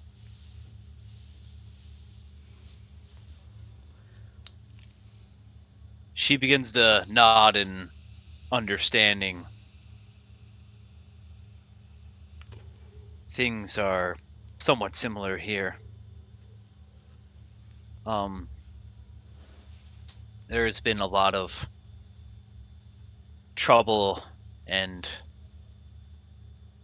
seemingly false correspondence between our two cities. Your arrival has made that answer very clear. We found a number of letters on you between the speaker and scouts and a number of things that looked like practice forgeries. Some we didn't understand that didn't really make sense to us, but we looked over everything you had. Sorry, but we had to. We had to be sure that we knew who you were or what you were. And when we realized that you weren't with the great enemy, we we offered refuge and made terms with your uncle and Ion, and they they offered to pull your weight and wait until you awakened so that we could begin to get to the bottom of things. And we were willing to do so because that's what good people would do. But there are some people of our council that want to put a more harsh squeeze on getting information from you. And we just couldn't let that happen. So we're here now, and I'm a bit lost, but I have a simple purpose right now, and that will be all I can do for now. And Ion will be back pretty much at daybreak. She does not waste time. She's pretty cool. Really weird, but pretty cool. And your uncle, he's been well, he said he was out of shape and he needed to get back into shape, so he's been getting beat up a lot. He's sparring. He's So he's getting old. when he shows up with a black eye, don't be surprised. I won't. And at this point, I think I'll stand up from my kneeling position, and because at this point, I think Joy is she's kind of a wholesome individual. She seems to be in the thick of it, but she is she is wholesome and sweet nonetheless. Um, I think yeah, Isaiah will put his one hand on her shoulder and say, "Joy, while you may be lost at this point, find comfort in the fact that you are way wiser beyond your years. You have a good head on top of your shoulders, and I think you know the difference between right and wrong. And I'll say that that has not always been the case for me. And that is something that I learn and relearn every day. So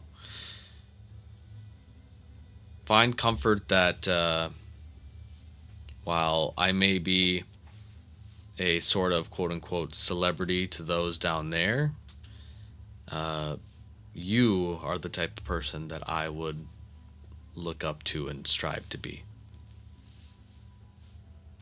She, in a moment of understanding, is suddenly glowing and beaming with pride and light, and pulls up her scroll and also stands for the moment in time. And she takes a deep breath, nods, puts her glasses away. They just kind of she places them behind her back, and they almost disapparate with like a little light that you see for a split second. And she just kind of looks at you and says, Isaiah, Paladin of Pharos, I take my post upon this day as your guardian. If anyone touches you in the night unwillingly, that will be their last action. I go to my post, and I guard this tavern with my life. I'll give her a firm and solemn nod and allow her to depart.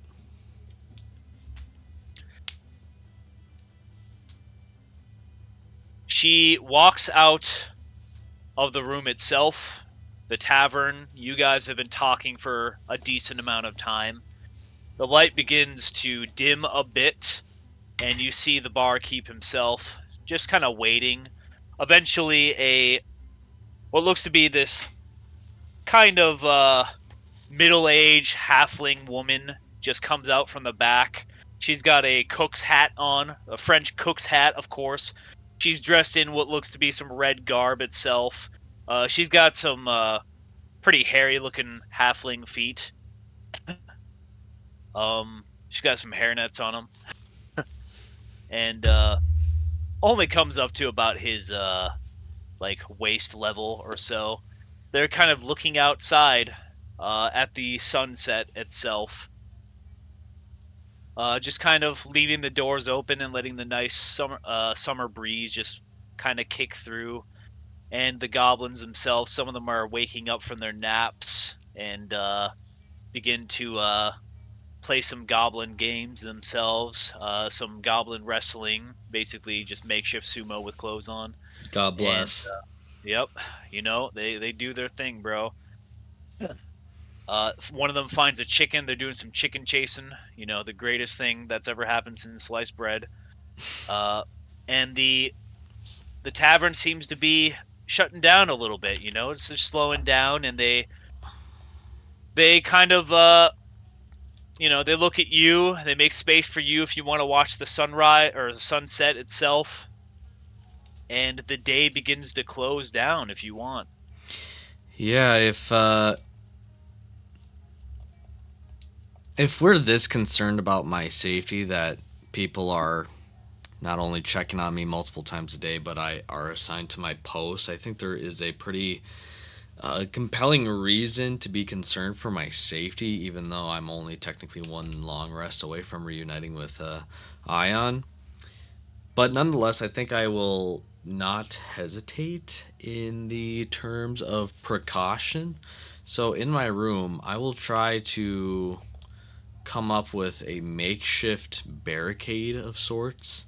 Um, Prop a chair against the wall. If I have a wardrobe of sorts, I would try to prop that in front of the door or in the doorway, and just largely just make it that if someone's trying to get in, it would be difficult. As I realize now that I only have one glove for one hand and zero kopesh as it's in the city below. So I'm going to try to take the extra precaution and set up my room appropriately.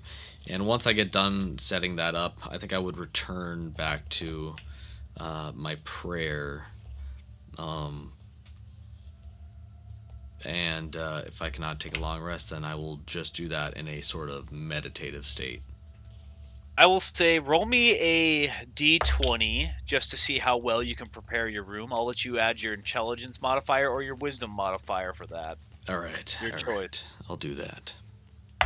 But you do have a very large wardrobe that can be used as a barricade for the door, at least. Yeah, so I got with my wisdom modifier, I got a 9 total, unfortunately. So Damn. You know, you do your best. You're able to get the wardrobe, positioned in front of the door, not immediately, just in case you need to escape, but if anyone tries to get in, you'd be able to press it there, you know, pretty easily. Or at least knock it over so it's leaning against the door itself. There's also a number of curtains in your room where you can just angle them to hide, any type of vantage point from the door to the room inside. So you have a number of tapestries that you can hide behind. There's a number of hiding places. There's tons of cushions in the closet, just ridiculous large amounts. Roll me an investigation check. yeah, that's gonna be 17 total. 17. That's pretty good. You look and you find this painting in a large, ridiculously large framed uh portrait, like, portrait picture frame that's not fitting properly. It looks like it's way too small, or part of it's ripped. You can't tell. It looks like the edges itself was like removed, and it is of this, looks like an elven warrior of some kind with this strange looking kite shield that's kind of cut into half by how do I describe it? Almost like the V of the kite shield itself goes up through the halfway point and then goes down the other side. It's very hard to describe in my mind, but it's in the shape of a leaf almost. The portrait itself looks very, very shifty and weird, almost like it's lifelike. The elven warrior himself, he's wielding a long sword. Hard to make out his face, but he has red hair. He's wearing some type of blue garb, and it looks like you can almost reach into the portrait itself and grab something off of him. Hmm.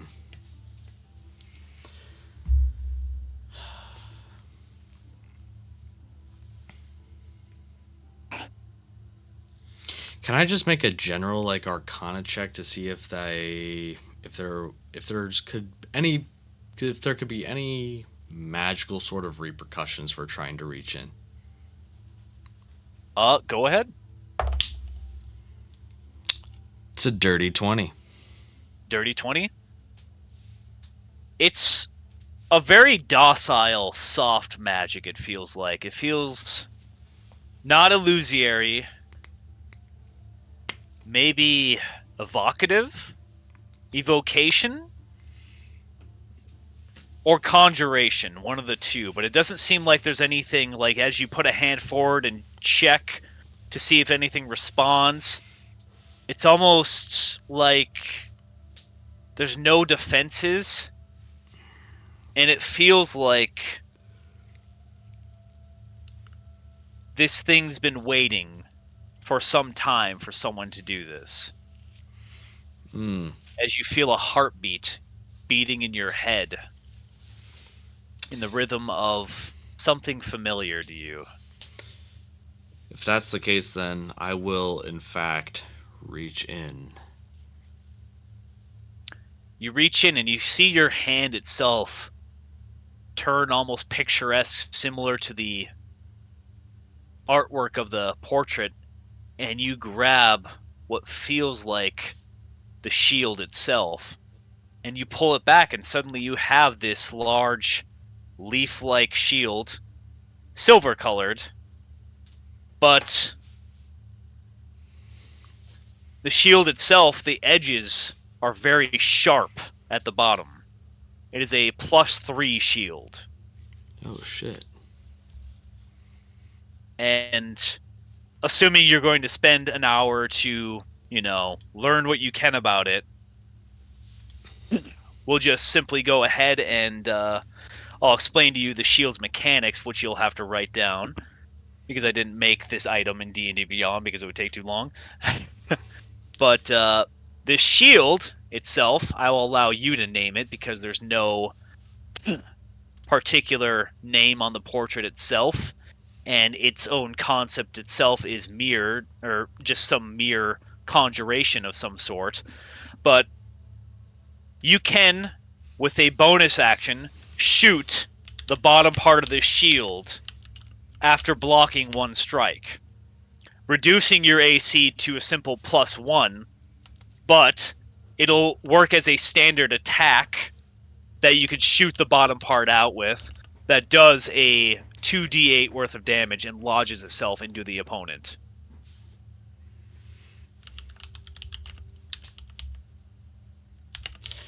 Reduce AC bonus from +3 to +1 after successfully blocking an attack. Roll 2d8. I would imagine that's magical piercing damage. That'll be magical piercing damage, yes.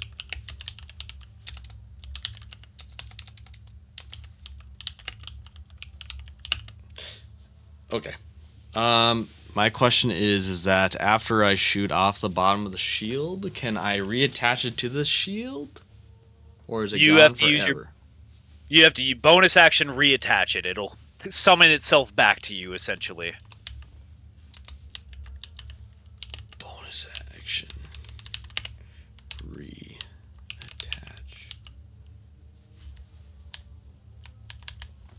Okay. But for each ability you basically block, you'll gain a charge. It'll be charged at that point in time, and then you can launch it. Yep. That makes sense. That makes sense. Well, sick. Tight. I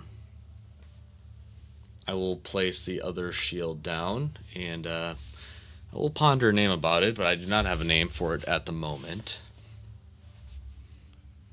But yeah, I will take this gladly, very much so.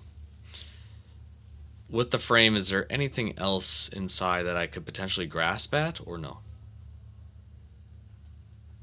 You see at this point in time the unarmed Ladrin warrior face becoming a little more visible. You see what looks to be a gracious smile. And where the shield used to be, you see a thumbs up. Could I make a potential history check to see if I know this Ladrin warrior from anywhere? Sure.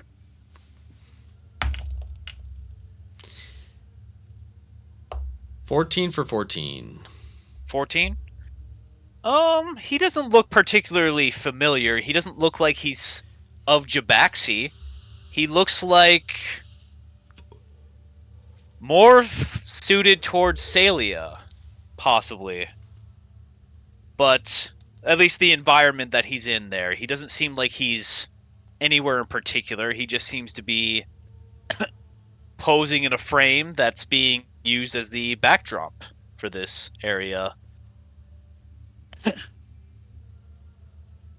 There's a feeling of kind of passing on a useful tool onto someone else, a graciousness.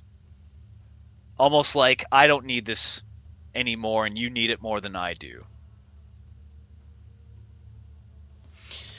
I appreciate that, bro. I appreciate that. It means a lot. Um, then in that case, I will take the shield, and I would probably, yeah, after the attunement, I would still return back to prayer. You return back to prayer. You feel grounded in this moment in time. You had a moment where everything was almost undone. Those hags almost got their way, at least one way that they would have had to just subject you to a moral defeat, which is what they wanted most of all. Or at least from what you can tell at the end. That was the best they could possibly hope for. But at this moment in time, you've evaluated what has happened over these past few days. You know sacrifices have been made in your name. And despite the fact that you are in a city of the dead that's very lively, legendary, and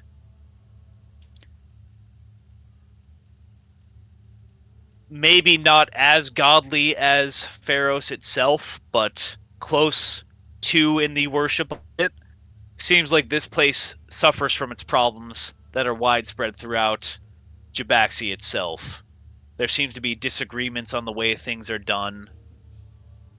Obviously, these zealots and executioners lie on the forefront of who are they, what do they want, how far have they gone to possibly end these people, and you feel like there's no possible way that Anubis would ever truly validate these people if communication could be made. Whether you can make a difference in that is debatable. Your mission is still very clear. You're at this point in the material realm. Making it to Pharos is, based on the map, a journey, but a possible one.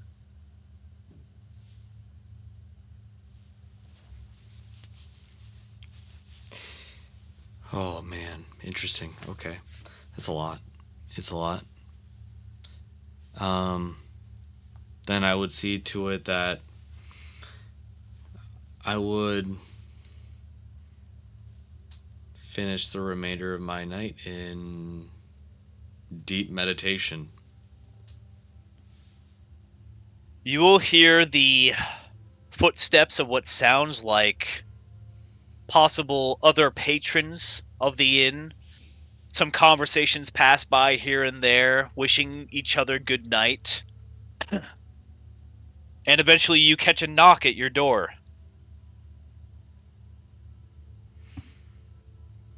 The footsteps leading up to it were very large and familiar.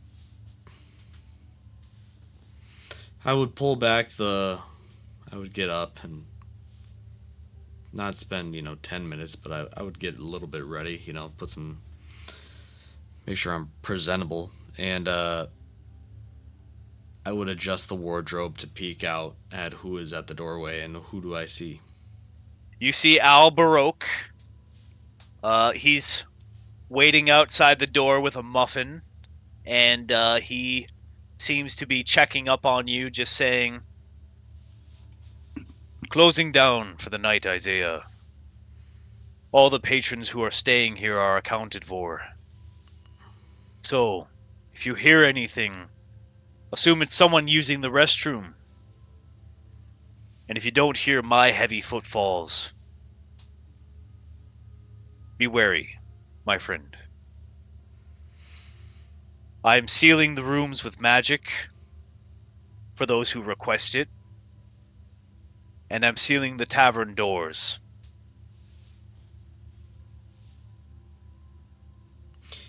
"Oh, this is for you," and he puts the muffin through the door. I will take the muffin and I will nod to him and I will say, "Thank you, Al Baroque. Your work and contributions here is greatly appreciated.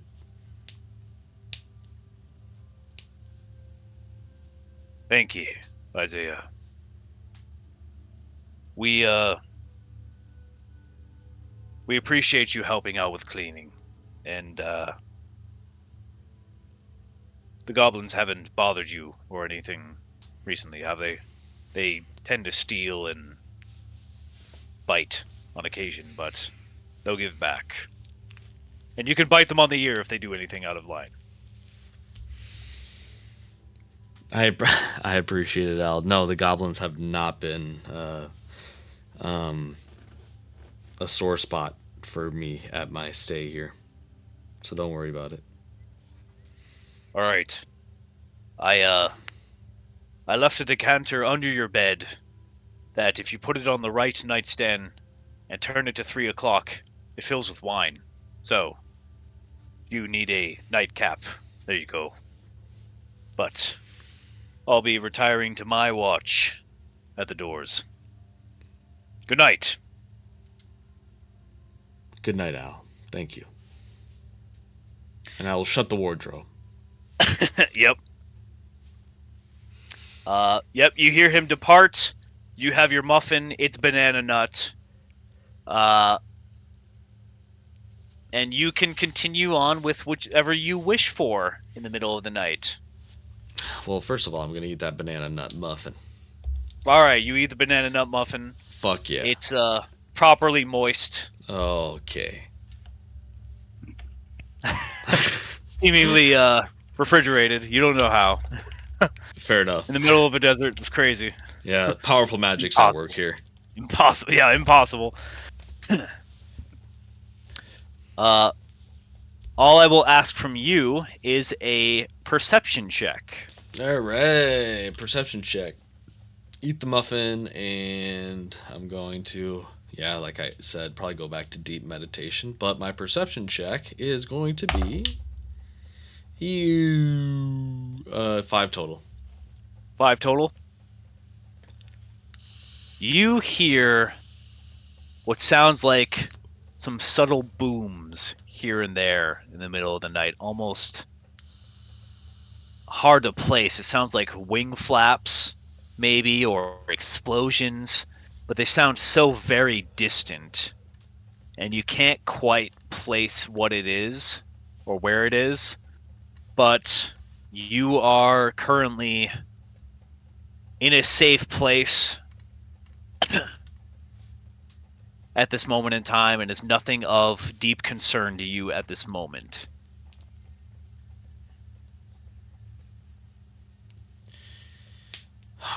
Interesting. Okay. But the rest of the night is uneventful. It passes by. If you choose to sleep, you sleep. If you choose to stay awake, that's also very viable. And eventually, you smell breakfast. Beginning. Maybe 30 minutes after the initial smell of breakfast, I will suit up, of course. I'll get everything ready. I'll assume Ion is returning, in not too long of time. And I will pop out and walk out of the lodge into the tavern. You walk out of the lodge into the tavern. The sun's not quite up yet. You do smell the beginnings of what smells like some delicious hash browns and bacon. You initially see Al Baroque fast asleep, sitting in a chair at the center of the tavern, facing the door with a very large club on his lap, and what looks to be 2 other goblins just kind of like resting their backs on the back end of the legs of his chair, with crossbows sitting on their laps, falling asleep on watch. You can hear the fixings of the kitchen live and awake. A number of the goblins themselves are yawning. Good morning, and pass you by. Uh, they're wearing nightgowns and nightcaps like Ebenezer Scrooge. And some of them seem to be armed with little daggers here and there. They seem to be dressed for the night, just in case something goes down. Um, no patrons are awake yet, but you seem to be first. And I will say that you will see on the door themselves seems to be a magical glyph, a protective glyph that is floating about maybe 3 inches or so in front of it, uh, abjuring the door safely shut.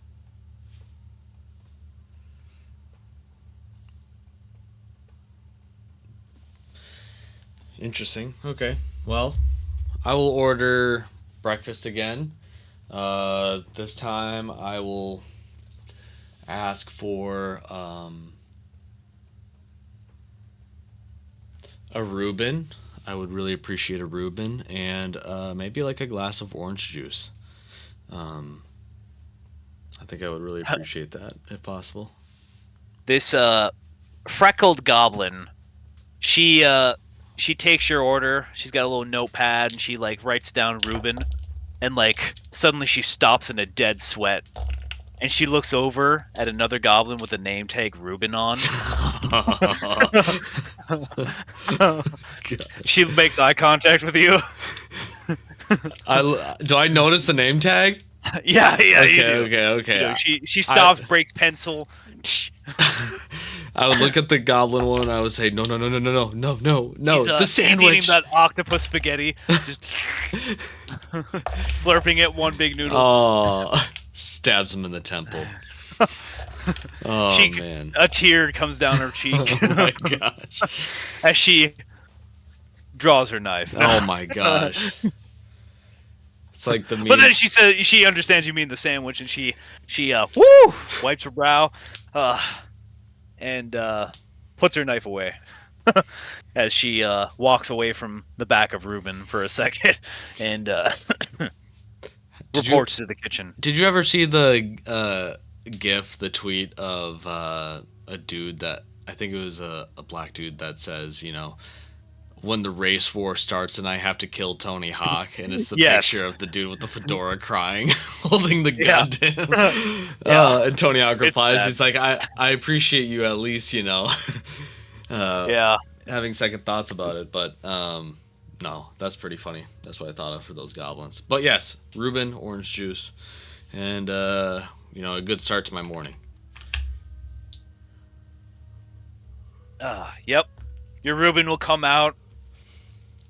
The bread itself is it's kind of like fry bread. They'll give you that. They'll give you any type of seasonings you need. The goblins seem to be working overtime in the morning here, making up for Al Baroque sleeping at this moment. They don't want to wake him up at this point. You do see a number of the goblins tentatively trying to get the crossbows out of the hands of their sleeping sistren and brethren, as they seem to be sleeping with their fingers on the triggers. And one of the crossbows does go off and shoot into the wall itself. They swear at each other in Goblin. A little brawl begins, and eventually they sort it out. And the crossbows are given to awake goblins. And eventually Al Baroque stirs awake and just kind of looks around and just kind of like smiles in your direction, but he's definitely half asleep still, and he just kind of like walks off behind into the kitchens, and you hear a door shut. The halfling woman comes out with orange juice, and she says, my, you're here! Well, up and early. She hops up on the counter itself, begins pouring orange juice in all the goblins' cups, and then offers you some. I will take some. She pours you a glass, and she hops off the chair, leaving the decanter there, and says, Al and I are going to get some sleep. So this seal here is going to wear off soon enough. I'm positive that Ion's going to be right around the corner. She never really misses it. So I would kill to see the look on her face when she sees that you're awake, but well, we've been up for about 48 hours, so we got to get ready for the next big event this weekend. We hope you'll be here for it. It'll be lively. We'll have a band, and there'll be a few performers here. So things will be very busy, and you and your friends are absolutely welcome to stay here. Um, please make yourself at home. Don't let the goblins steal your boots. And she sees one goblin stacking up on another goblin and begin to adorn themselves in a trench coat. And she says, "No, we're not doing that again." And she rushes after them as they run away in a 3 stack. That's beautiful. Seems like they're trying to pull a scam that they do on a regular basis. But yep, after some time, the seal itself, you see this blue protective seal upon the door, begins to fade away all the way until its center point, and then just pops, and the doors themselves just kind of prop open. You see the ever so slight crack of dawn begin as you see two dangling feet above the door frame itself. Very familiar to you in the idea of Joy herself seems to be on the second floor.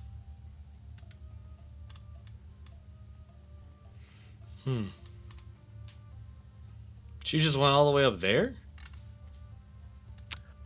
As far as you can tell, she's there right now. She's just kind of kicking her feet. My question is, how did she get to the second floor, but I didn't notice, if the door was locked with the abjuration glyph? Oh, you didn't notice. It's a good ass Reuben. Didn't even notice. Okay. I will go upstairs to Joy, and I will look at her and say, consolingly, like, how was your watch? She sits on the edge of the second floor on a railing, basically. Just kind of kicking her feet through it. She's just watching the sunrise.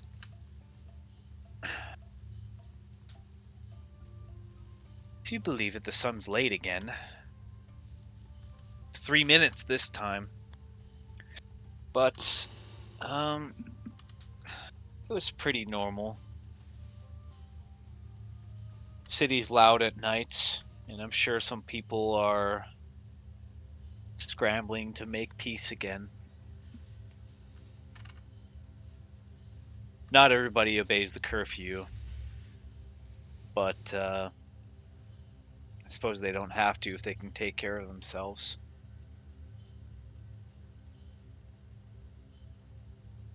Did you sleep well? She looks up at you. The circumstances are still a bit odd, and there's a bit of an adjustment going on right now, but I think, considering everything, I did pretty well.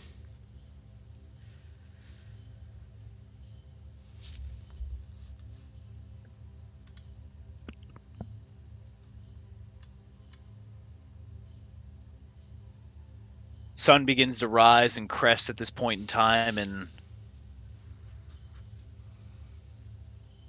you see the sands in the distance sparkling. Little bit of a almost palish blue horizon.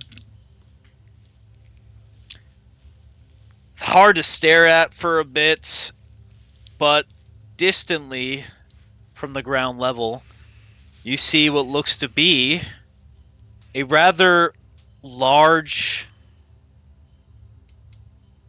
incoming object that as it gets closer and closer towards the tavern, you see to be a multi-saddle-bagged Ion with insanely large amounts of freight on top of her. And you see her just kind of crash onto the side canopy of this tavern with a huge abrupt thud as it almost shifts the whole platform for a split second. And Joy just kind of like giggles and she's like, she is just pushing her luck every time she does that. She's going to fall off one day.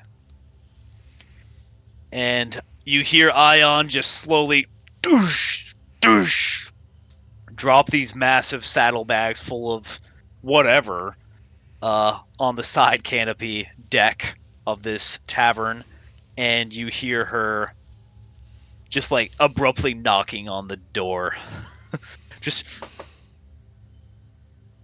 nonstop. Um. Wait, And eventually, is the tavern still in the air?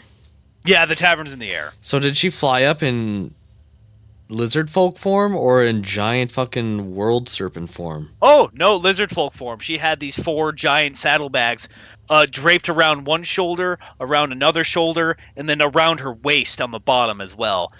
They take up like an enormous amount of space, but as you know, she's insanely strong Okay. and is capable of getting away with such feats. Okay. How does she get up here? I can just assume she casts the fly spell on herself or potion of flying or something.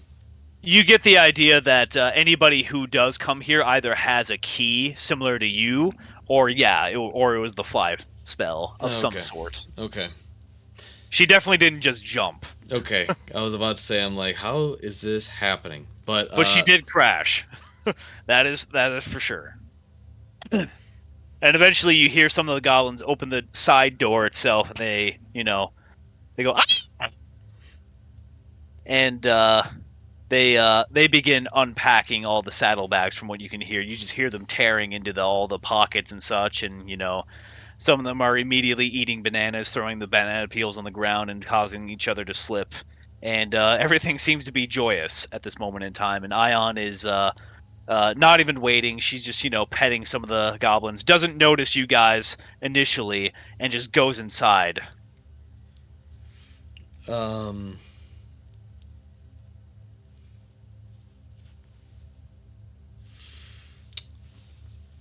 Eventually, you hear hurried footsteps up to the second floor, and she sees you.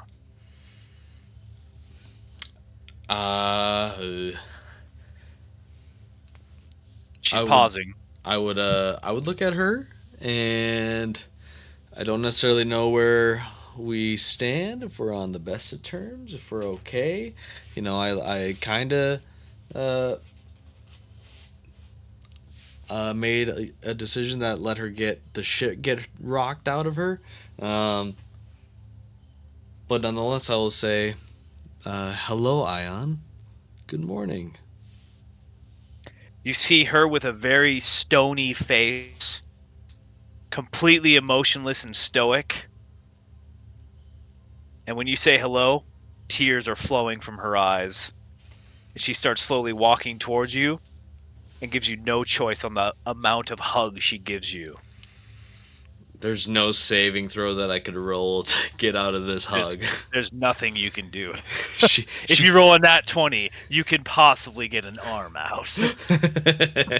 Let me try. Go ahead. It was an 8. No. All right. Nope. She gets around both of your arms and is crushing you in the most gracious hug. With my 1.5 arms, I will hug her back. She looks at you with a sudden great amount of pride and joy that something only a closest friend could possibly give you. Someone who's just so proud of you. Even though you've known each other for such a little amount of time, only a few words escape her mouth, and she says, You saved me. You didn't abandon me. And I thank you. And you see her bow in front of you. She takes a knee. Oh, this is a lot, but It's suddenly a lot, and it Joy is like, "Oh shit, this went should to like, should I leave?" super flattering, and I'm about to cry as I reflect on, other moments where people were not saved and may have been abandoned, and uh I wish Malice was here right now. You hear Joy say, I whisper, "Okay, Joy, chill out." Uh but yeah, as soon as we get on the with the bow and getting on the knees and bowing and all that, I'd be like, Ion, it's the least I could do for you. You saved me. Let's not forget about that part, okay? I don't know what happened. The We were fighting the hag, the long one with arms, and suddenly she moved out of the way, and I saw a light coming from the small one with the mask, and I felt my heart hurt so badly. And then I woke up, and they were laughing at me. They She looks at Joy for a second. I'll tell you the rest. I'll spare you the details for later.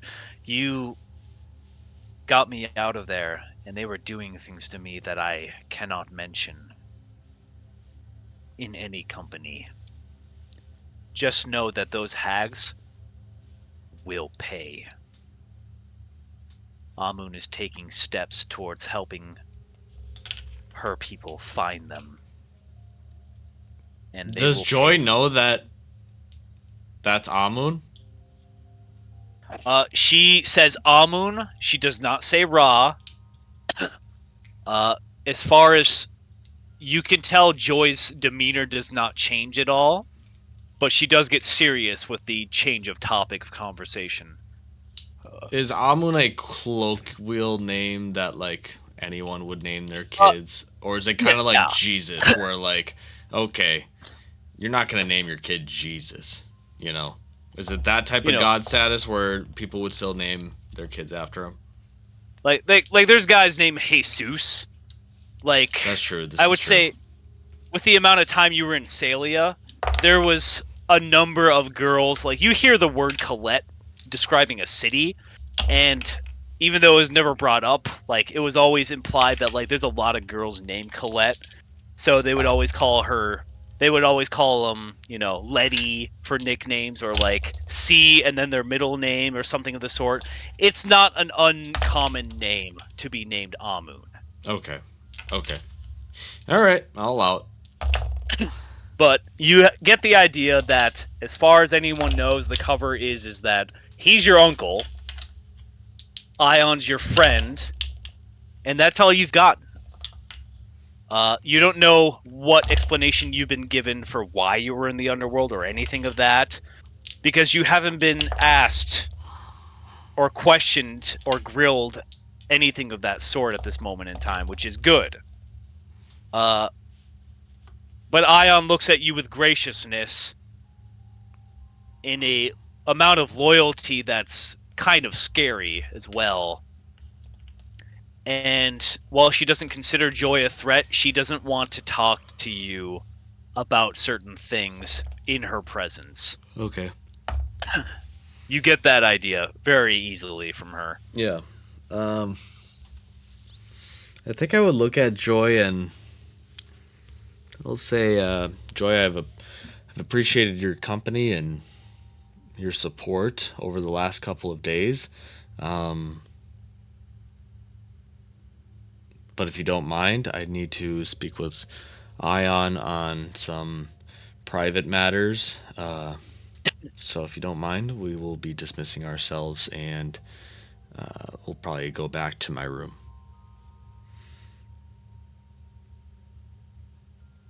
She looks up and she just kind of, "Oh, this is good. This is what I was hoping would be her reaction." She's you have good friends, Isaiah. And she just kind of Ion just kind of eyes widens a little bit at her saying your name, but she doesn't give too much away.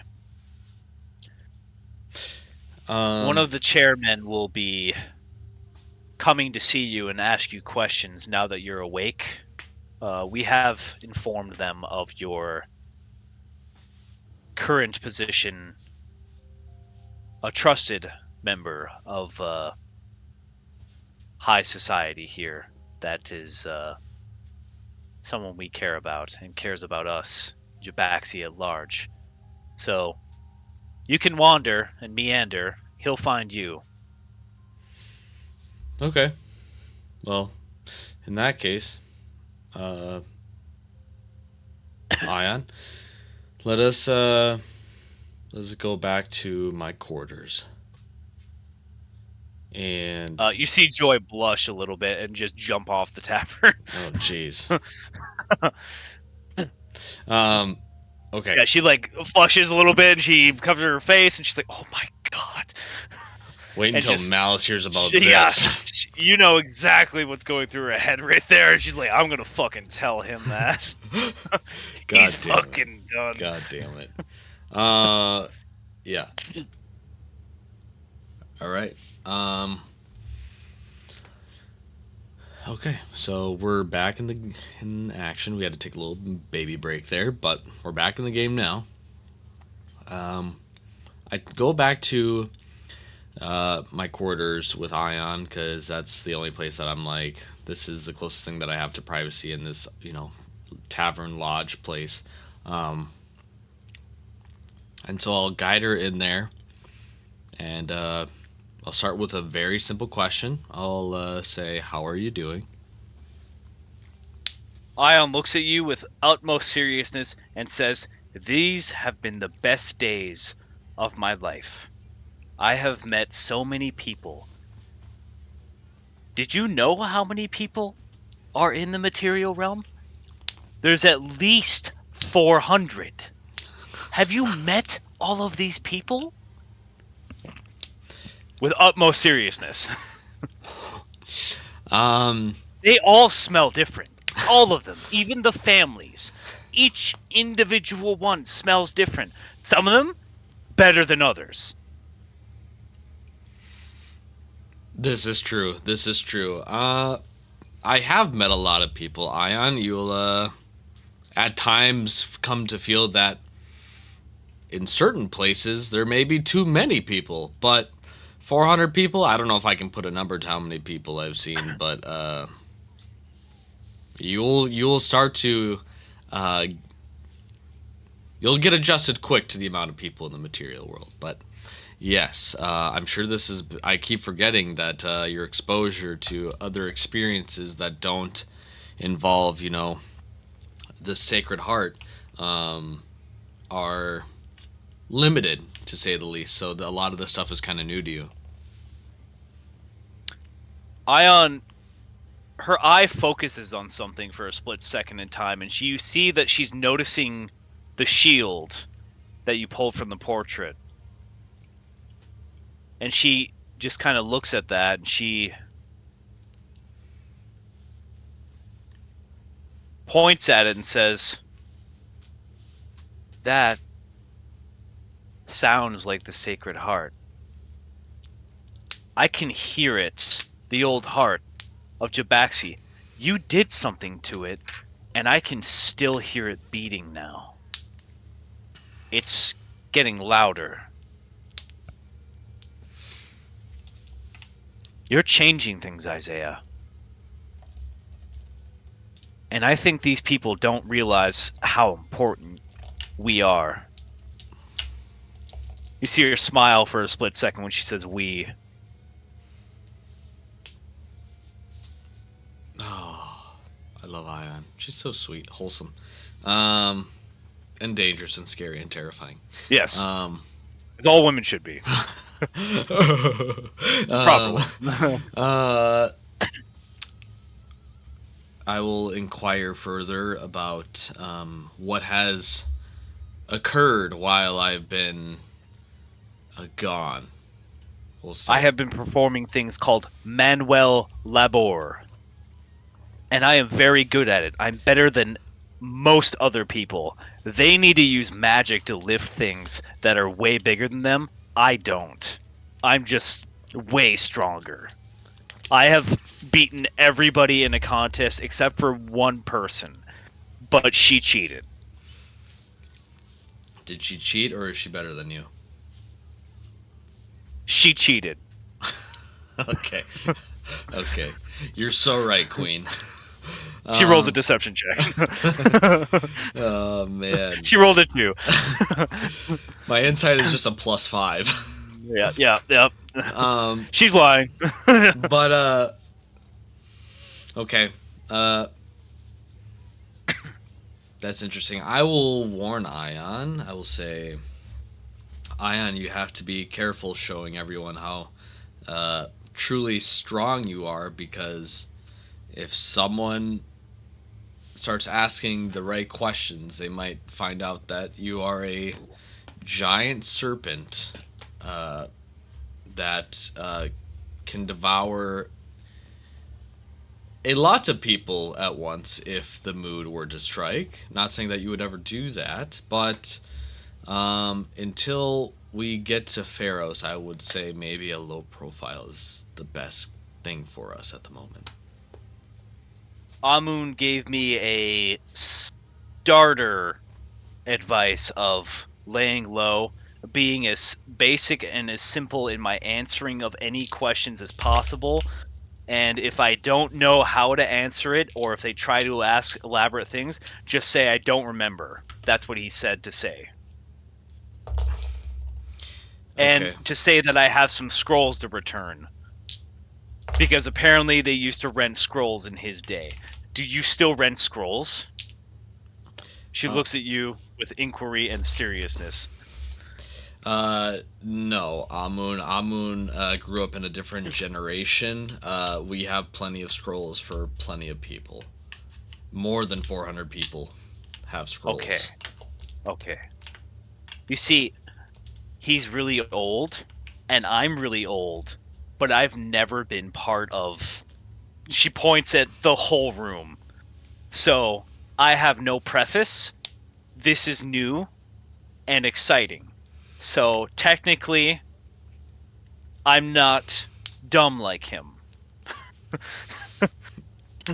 Uh, I think a good rule of thumb for you, Ion, because you are so incredibly strong, is that if you are carrying more than the nearest Goliath, maybe let's light up on the weight and just take it a little bit easier. And Oh, then, if we're going to potentially commit harm to people, then you can show them your full strength. If we're fighting okay, set, show him your full strength. But around normal people, do not lift more than the nearest nearby Goliath. okay. I will remember this. Amun said something about doing this pose, and she does a hurt lower back bend over, and she starts to grimace as hard as she possibly can. Oh, he said do this if people get weird. Yeah, yeah. From where we come from, we call that chronic back pain, um, Oh, and that happens when the bones in your back, they get hurt because you put too much weight on them. okay. Okay. Yeah, I don't have that issue, but I understand why you and other people would have that issue. There you go. Um I'm hungry and I'm going to get breakfast. So I brought a lot of breakfast as well, and I need to get to those goblins before they eat all of my stuff. because a lot of it is the stuff that I have just discovered in these past 4 days, like oats. Those are very good. So is cheese. And honestly, yogurt's one of the best things, but it can be pretty bad too. Right now, Ion, you've only been saying nothing but the truth, and I appreciate that. Where is Amun? Oh, he was getting his face punched in by a number of instructors because well, she sits you down for a second here. So, Amun got something that this other lady said who cheated uh, was called a reality check. Now, I don't know what that means because reality is pretty Real. real and different for everyone from what I've been told. But she described herself as Alito Paragon of Ra, and she explained that the reason why his power left him, she looks around a little bit, is because in the underworld, she helps ferry souls in Ra's name. And there can't be more than one avatar of Ra in the same place. So he was on his own in regaining his own strength. And then she proceeded to beat me by cheating in an arm wrestling contest twice, but it was really close. And then we got food.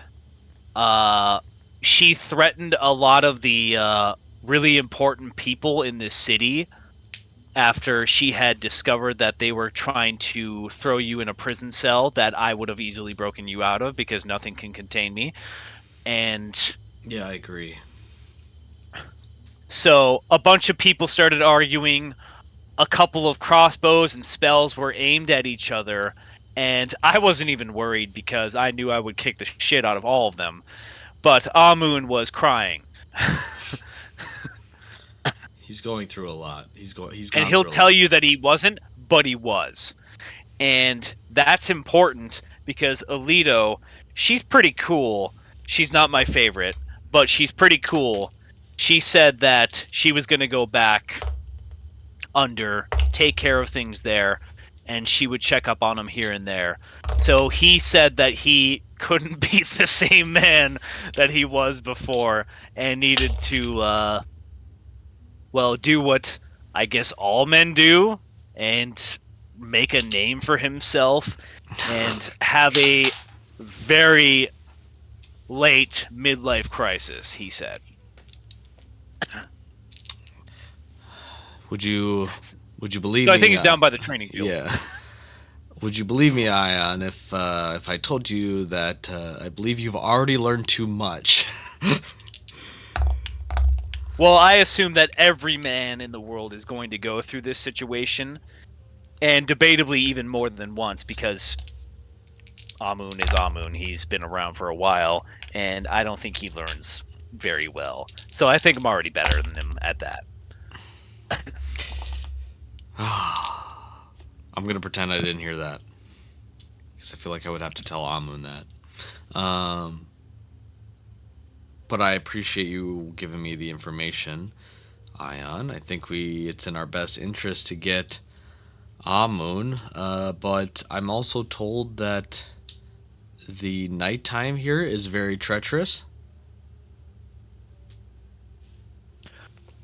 Yeah, yeah, it's very dangerous. I've been on the streets 3 out of the 4 days we've been here, and there are people that just go really wild. And then there's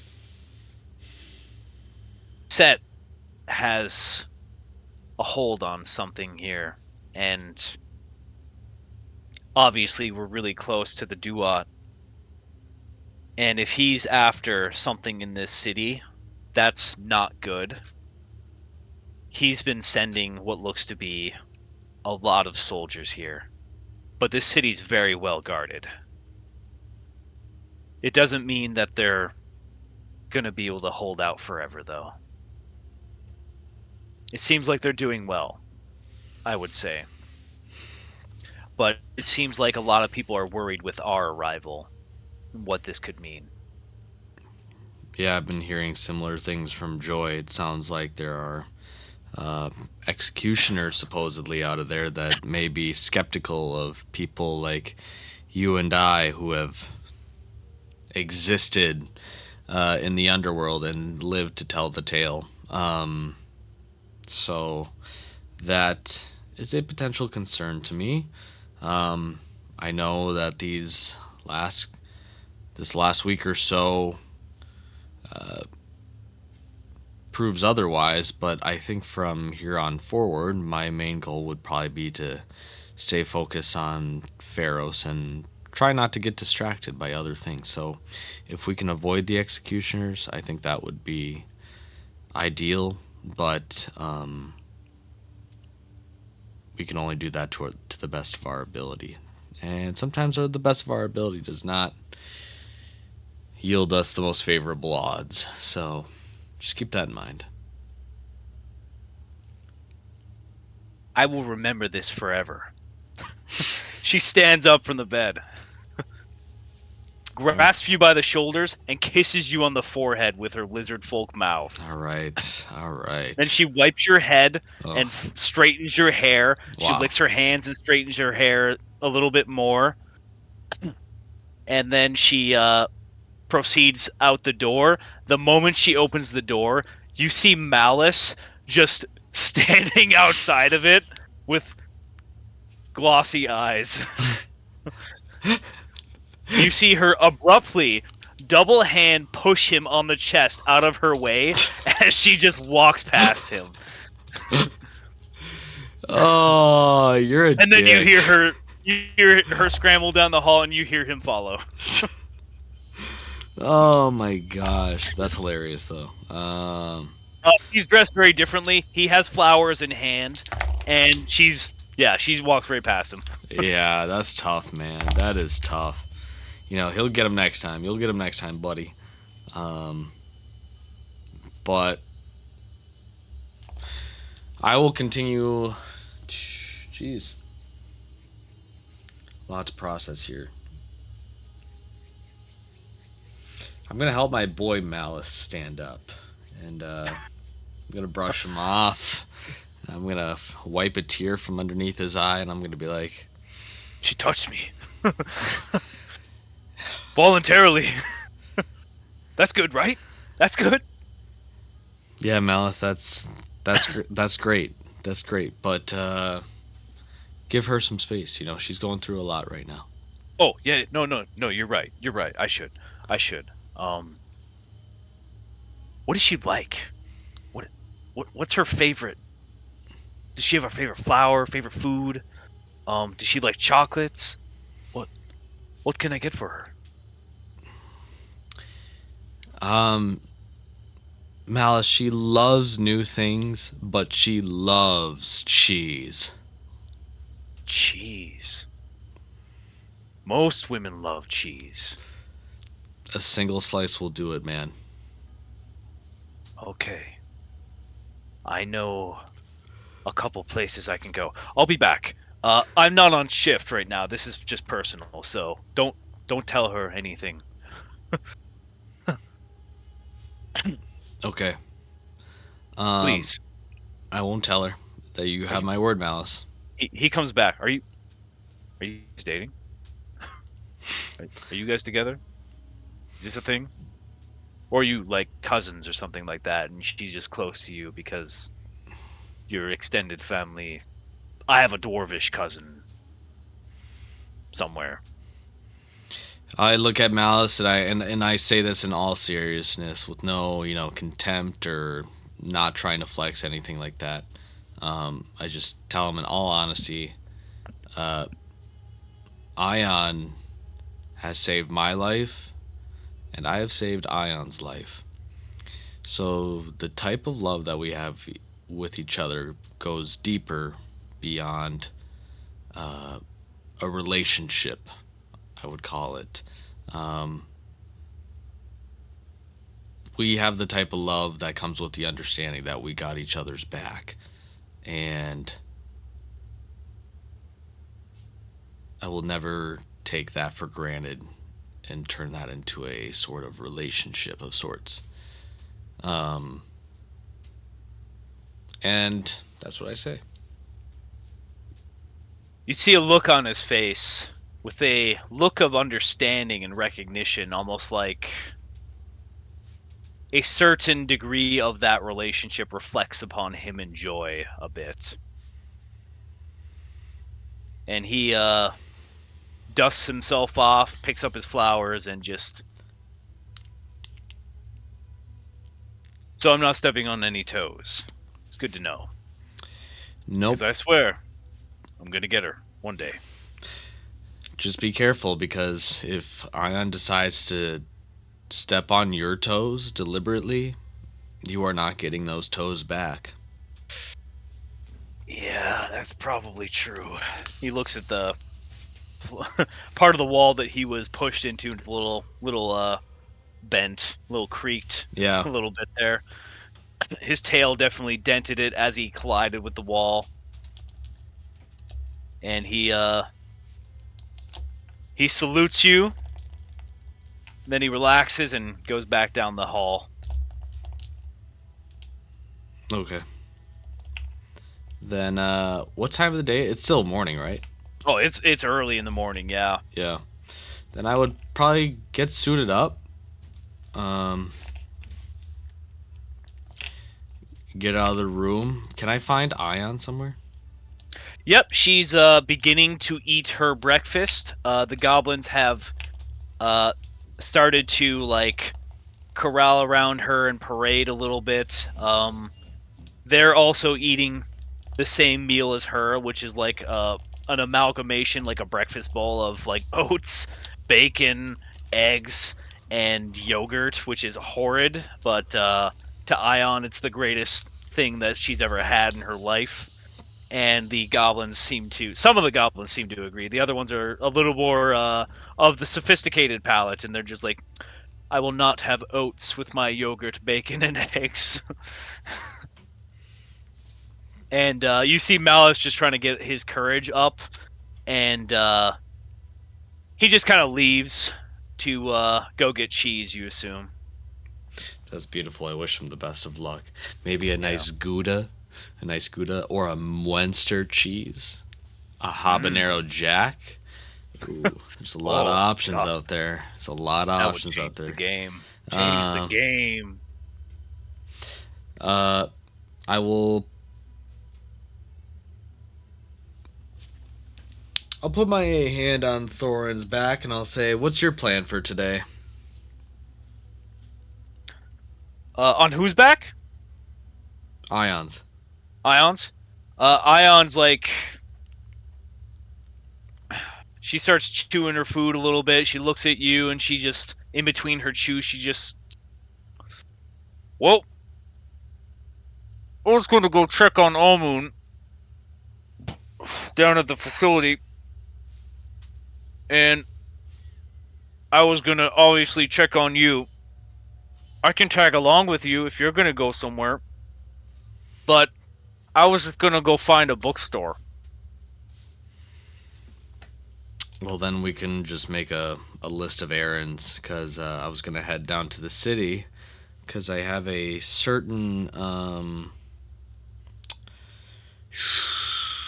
item of mine, a particular piece of decoration that I'm not in possession of that I should be having possession of, and I need to get it back. Um, so we can check in on Amun together. We can also go get that decoration back, and then we can. What's the third thing I was gonna do?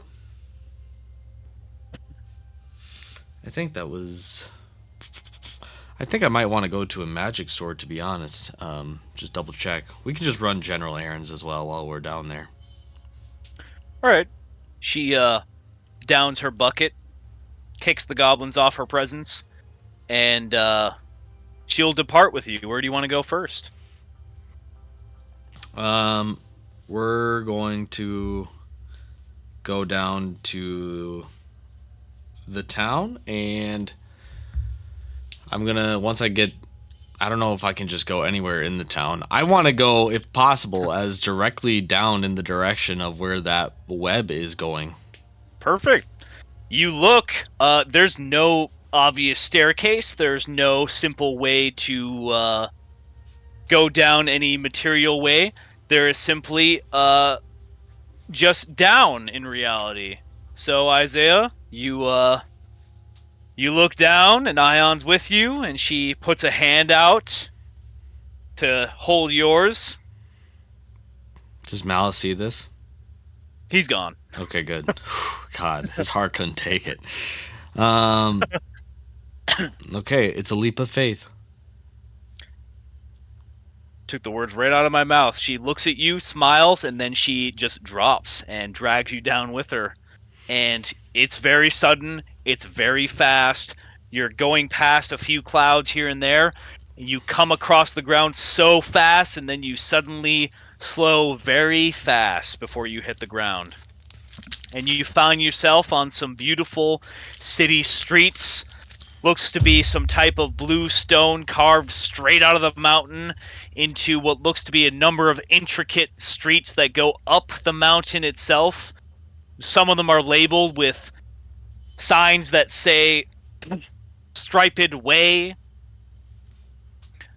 Thoth's Eyes Way, a number of other different ways here and there, and the string leads you upwards. Seems like it's moved a little bit, but you have a feeling that the string is not going to lead you too far as you make your way up towards what looks to be the base of this gigantic sarcophagus inside of the mountain.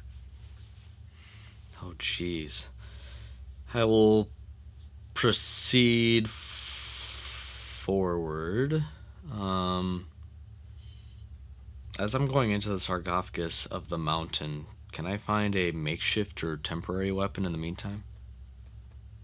You look around, there's a number of obvious city folk that are beginning to open up their shops, and a number of people just airing out their homes and taking laundry in and or out. Uh, there are a number of armed guards dressed in very similar military fashion as the Medjay that you are very familiar with. They are not adorned with god representative breastplates themselves, and all of them seem to be rather armed with some type of switch spear glaive kind of deal, where on one side is a large slashing fan like sharp object, and the other side is a pointed spear like object, and shields themselves. There's no weapons just laying around or about, but these individuals seem to be either Night's Watch, general guards themselves, and around the base of this sarcophagus, built around the mountain, seems to be what seems a temple of sorts, leading deeper into the mountain underneath the sarcophagus, not going inside. No weapons to be grabbed necessarily, but you do see a number of non-guarded individuals armed with weaponry as well. There seems to be just general warriors about, and mages as well.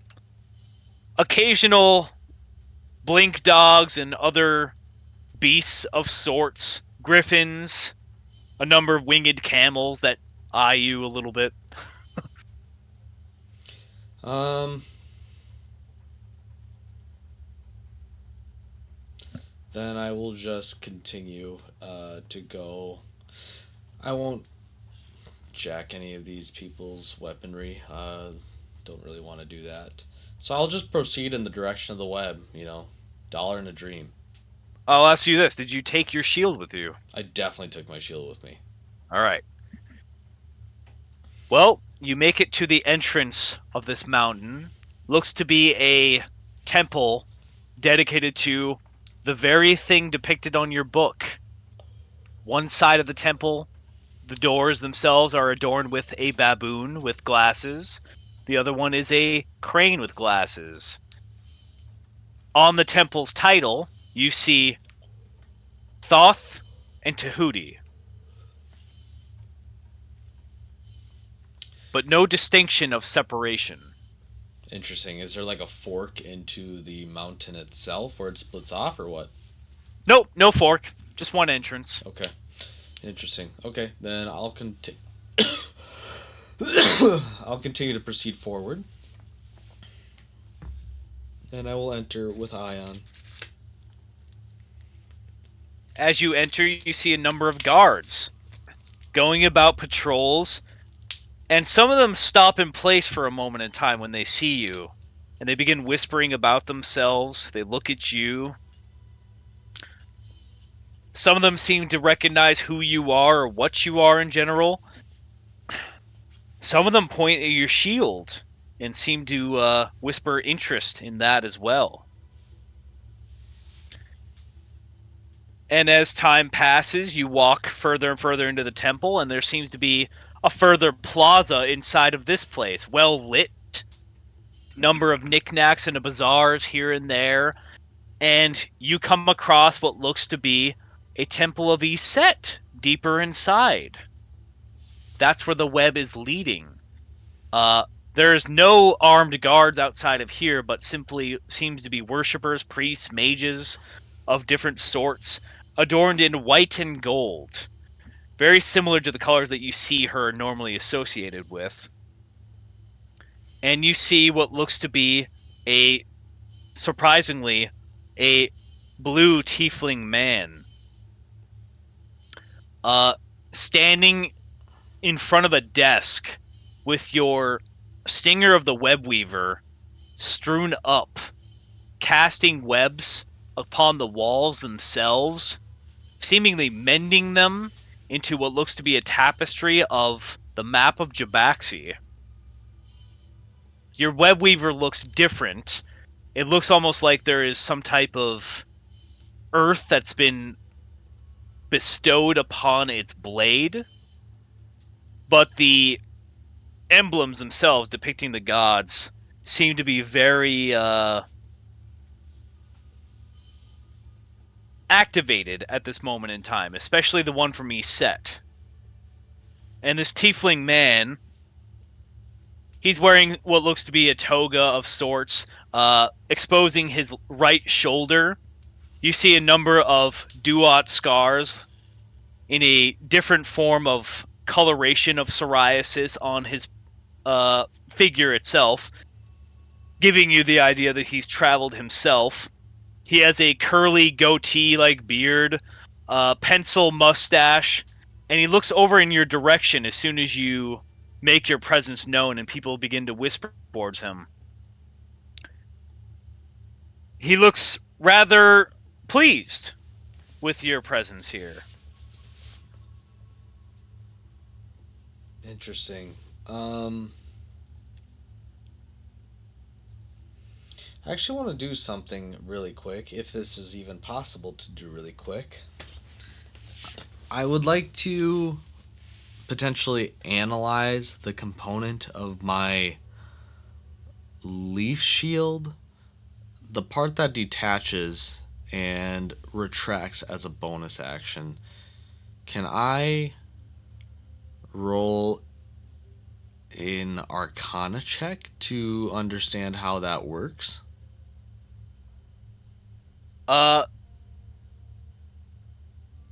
You may roll an Arcana check. I don't think you need to roll an Arcana check. You know the shield well enough after spending enough time with it.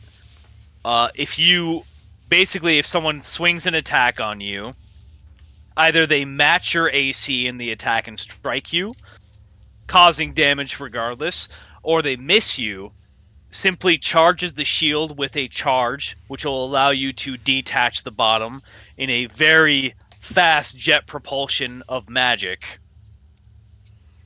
cutting your AC off 2 points, giving you only a +1 in the meantime, and lodging the shield inside of the opponent if you were to come across one. But it is simply not charged unless an enemy tries to strike you. But I'm asking specifically for when it's charged, the Okay. mechanic of it being retracted with the subsequent bonus action where the shield can summon that component back to itself.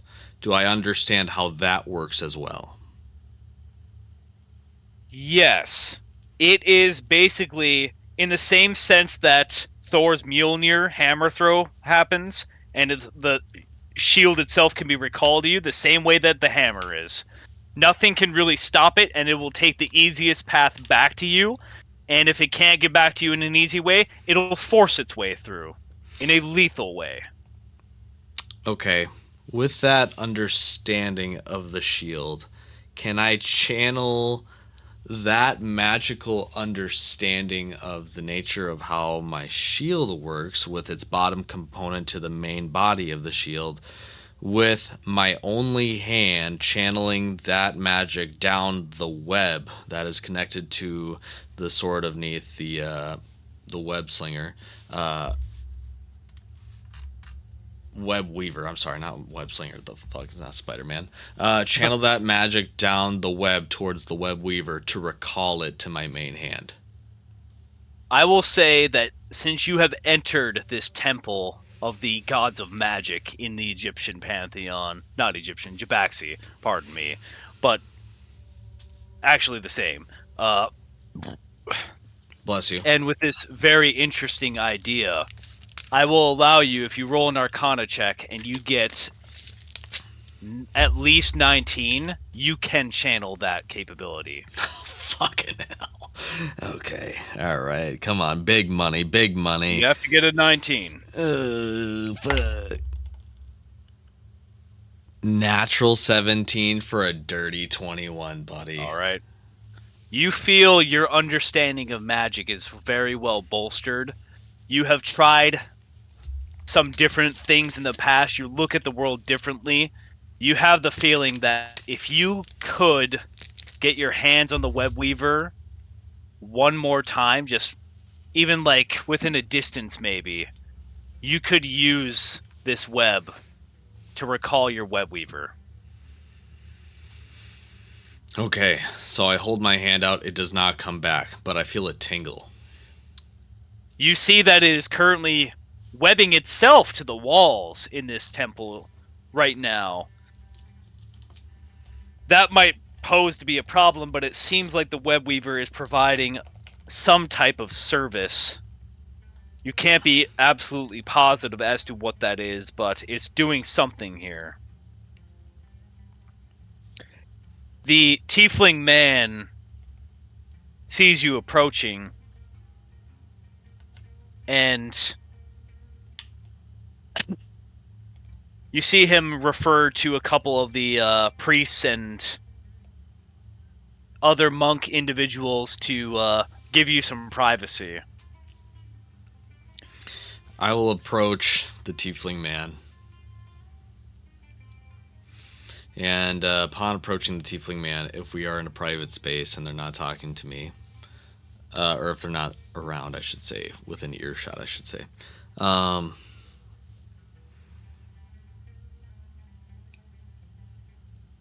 Looking at the tiefling man, I would say, pardon me for walking in, um, but how did you or your people come into possession of this Kopesh?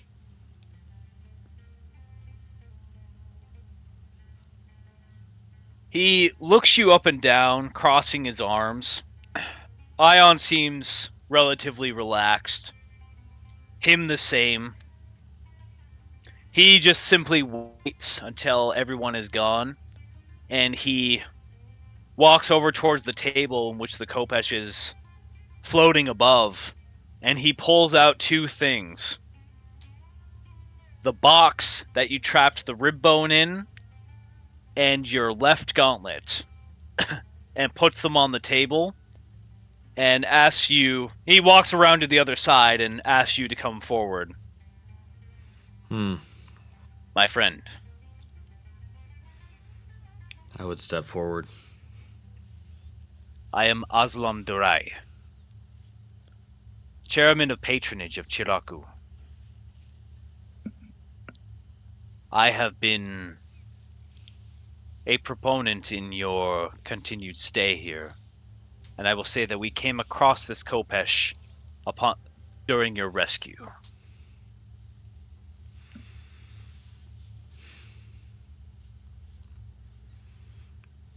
And so help me understand, were you giving my possessions good company, or, and I look over towards the Kopesh and I would be like, are they now but in service to you?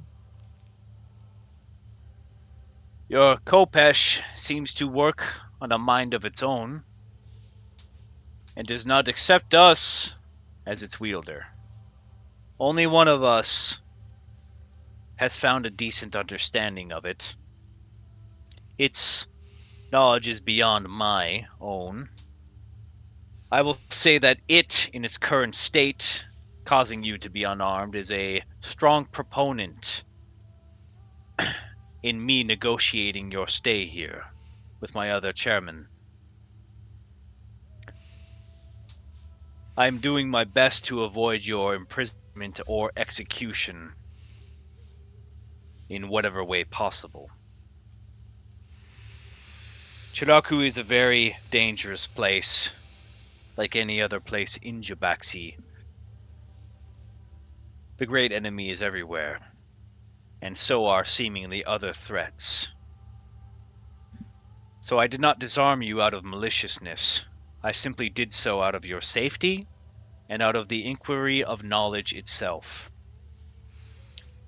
Iset herself seems to have some type of control in the fate of this building and this weapon, if you can even call it that.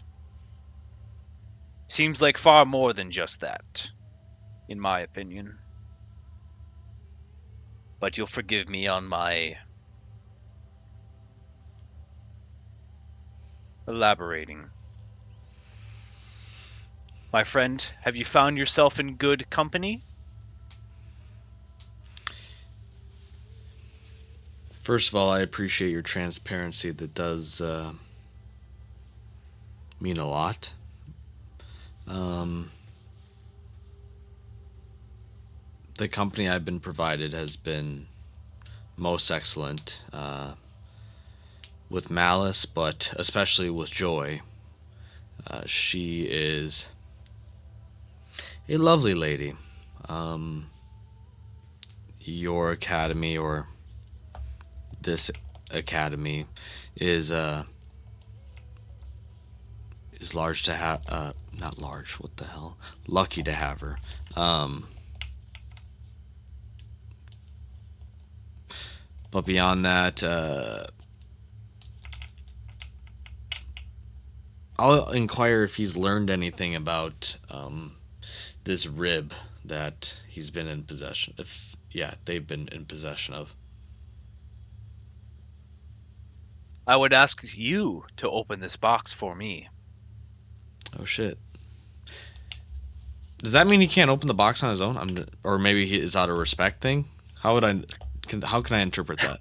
He he does not elaborate. He refuses to elaborate. Okay, interesting. Okay, then I will open the box. You open the box with your singular hand, and lay it inside is Lyman, the little Batman. And he looks at you, smiles, and begins to sweat, and he says, "Hello, Isaiah." Wait, Lyman the little Batman? Are you talking about the little electric bat? Yeah, the little Sith Lord Bat. Oh, Oh, how did you get in here? I am free now. You, you, when you got dragged away, I, saw an opportunity to hide, and the bone is right there. He stands up, and yeah, it's sitting in the chest still. Uh, I saw a chance that I could possibly get free of the servitude that I was under, and maybe a chance to get back to my Fey court. But I have found myself in a bit of a pickle. Yes, you have. That's why I'm here to help, buddy. That's why I'm here to help. This is unprecedented. Um, my powers seem to be subdued. He begins to shock the ground in the same amount of virility that he was doing before, and he's scattering some dust. As you see the tiefling raise an eyebrow. I'll look at Is him and is this your pet? he is an associate of mine, and uh, I would look down at him and I would say, maybe it's just because you're tired. You're just not feeling. You're not in the right headspace right now. So I think right now, I think what's best for you is that you just take a rest, get your energy back, and I'll just give yourself some time to regain some strength. And if it's possible, can I try to put him in my pack? You want to put Lyman in your pack? I'll put Lyman in my pack. I'll like tuck him Yeah, in into my pack. yeah, yeah. He'll definitely go in there. All right. He gets tucked in. I'll let him. Oh, I forgot to tell you. I put on the Mowgli amulet on this morning, so uh, Okay, yeah. that would be with me. But um, looking down at the bone, I will look towards the Paragon and inquire if he has had any opportunity to study this.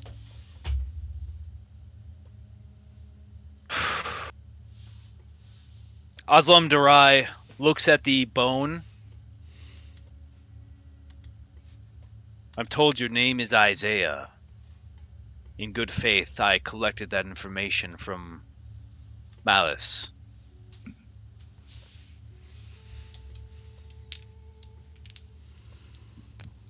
You are from Pharos. You are a paladin, and I suspect you are also a Medjay at that rate.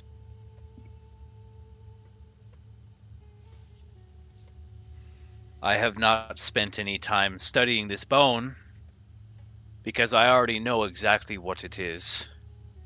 It is not the first we have come across in this city. These whores of the Morrigan have repeatedly caused issue with having those bones of this archfey deceased lord,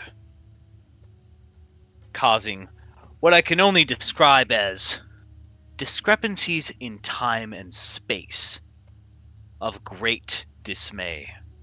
He points at the current web weaver repairing this temple inside. The web weaver seems to be responding to said tears and former crime sites of these ridiculous hag-like actions. I am not pleased to see another in the presence of my city, but I do note one thing. And he points at your remaining forearm and the Sylvan script. That I've only seen once in my life, which suggests you survived using it. Which means, at a base assumption, you are something of a impressive wonder. And I've seen enough from your good old friend Ion here to know that she's far more than what she seems in level of strength alone. Now, I'm one who believes in the freedom of adventure and the pride of secrets, lest they be through Thoth or Ati himself.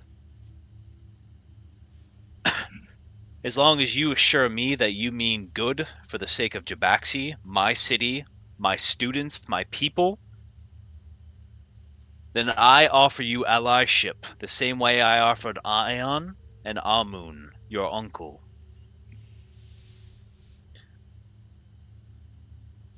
I've already lost one friend recently, whose funeral will be starting tonight.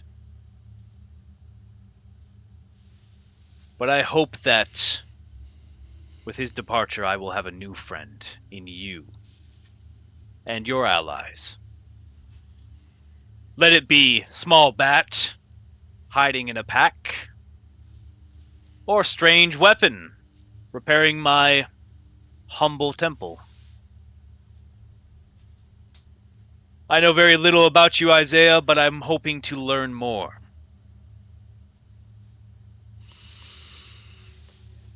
I will. I'll be an open book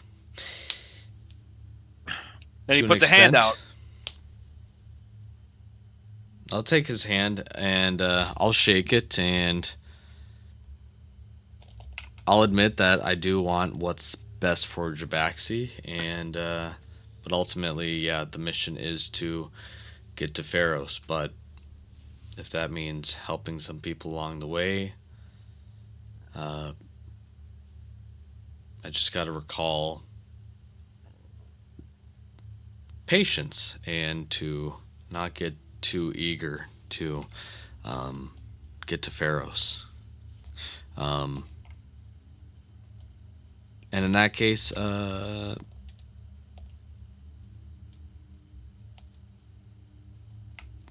yeah, I shake his hand. That's about it.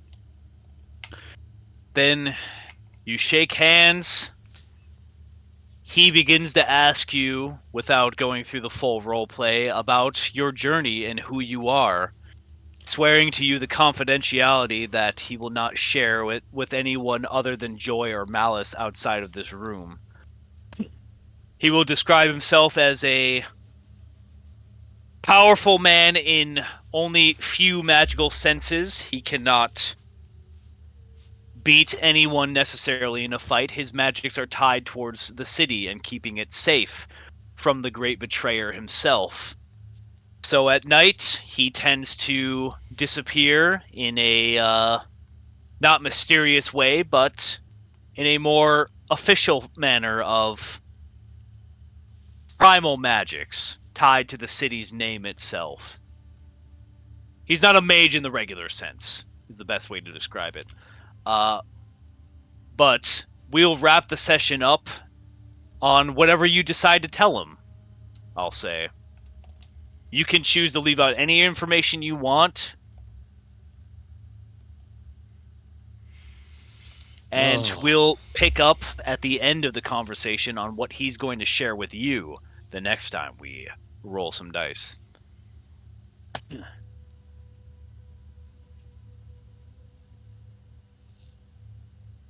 oh, I think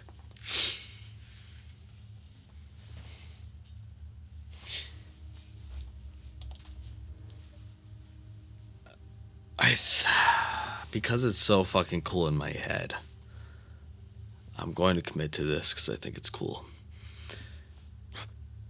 Isaiah will proceed to walk up the steps um, towards the singer of the web weaver, and will reach through the webs to grab and hold uh,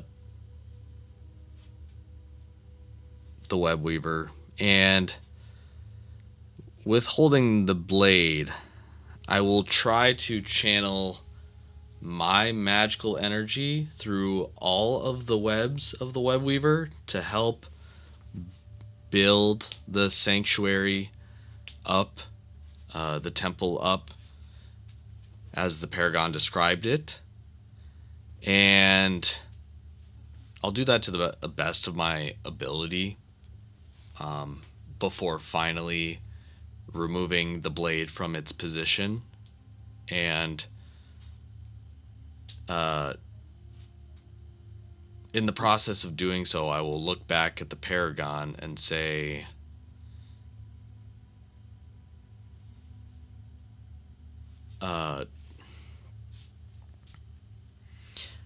I am not just Isaiah,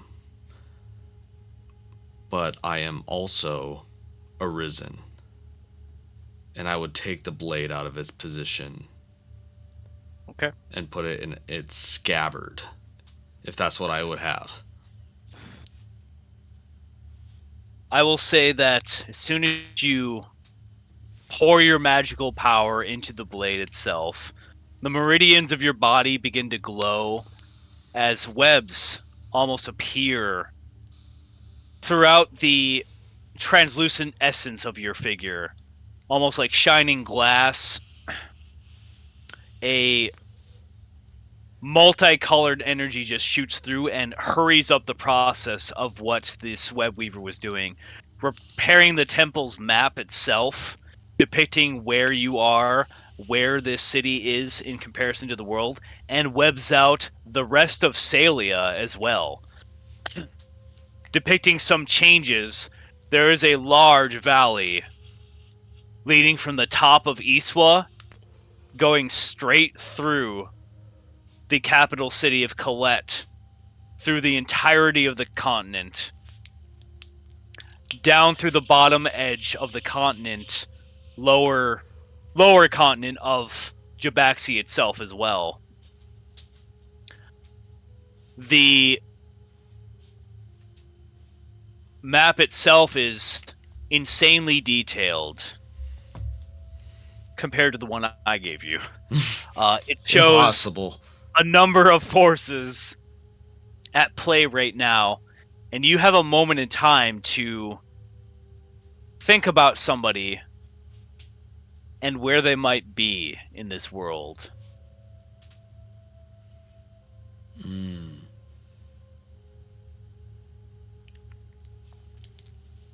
As you feel two weaving hands of Neath behind you going to work I would once think again. about.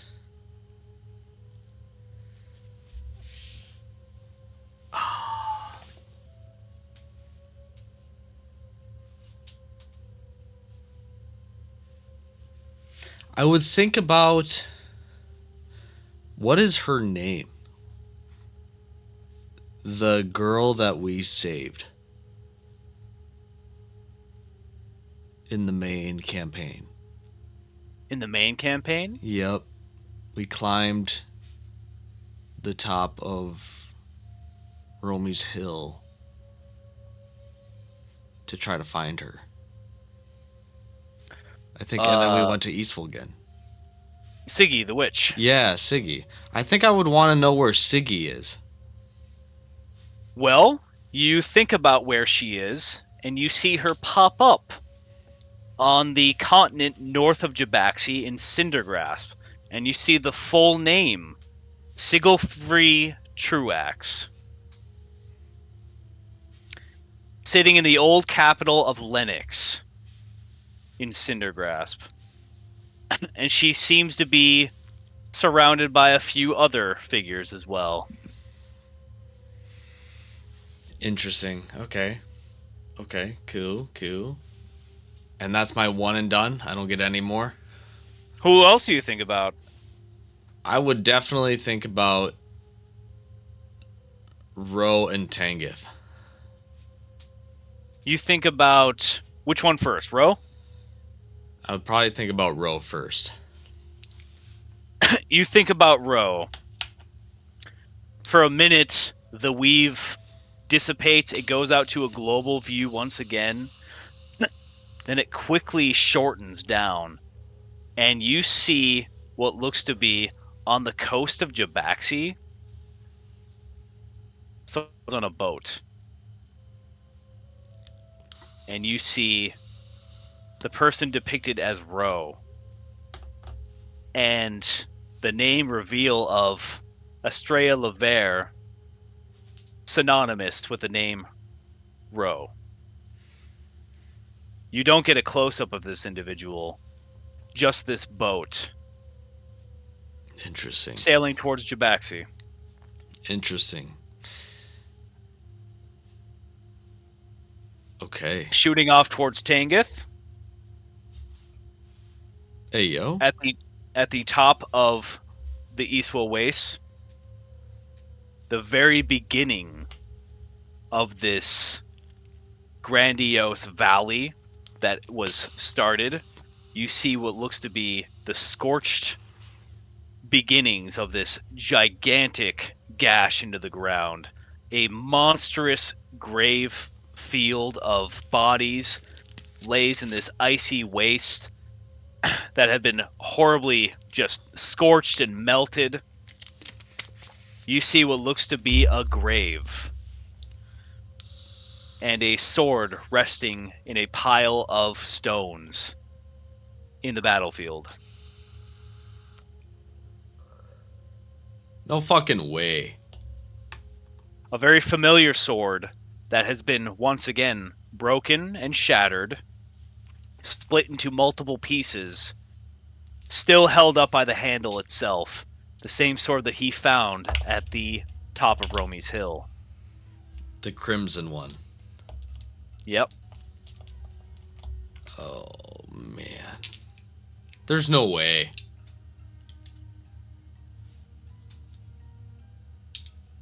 You're fucking with me? I am not fucking with you. Can I make a insight check or a general intelligence check to see if it would be rational to conclude or deduce that as of present time where Isaiah is, Tengeth is dead? How is Isaiah holding it together at this moment in time? Because Ion's focusing on you mostly more than the map itself, and she seems to worry about you for a bit. Okay, so repeat the question again. How visible is Isaiah shocked at this moment in time?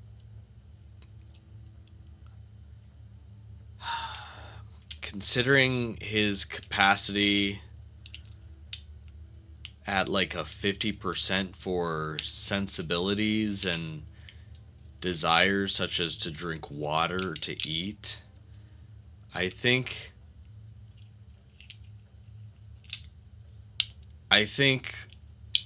this would be at least enough of a shock for his eyes to open up a bit more, for his pupils to dilate, and maybe his neck to get a little like constricted, strained, as like he was playing off the most subtle but sad grimace.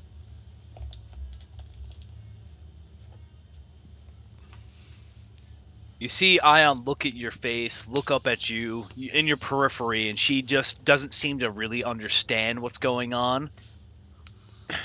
Azam Darai just kind of stares at the map itself in wonder and awe. And you find yourself in a situation where you're confused, Isaiah, and stressed. It very much so seems like no matter how hard you concentrate on Tengith, you like try to concentrate on something else, and then you go back to Tengith, and it keeps leading you back to this makeshift, like, unsuitable grave for him.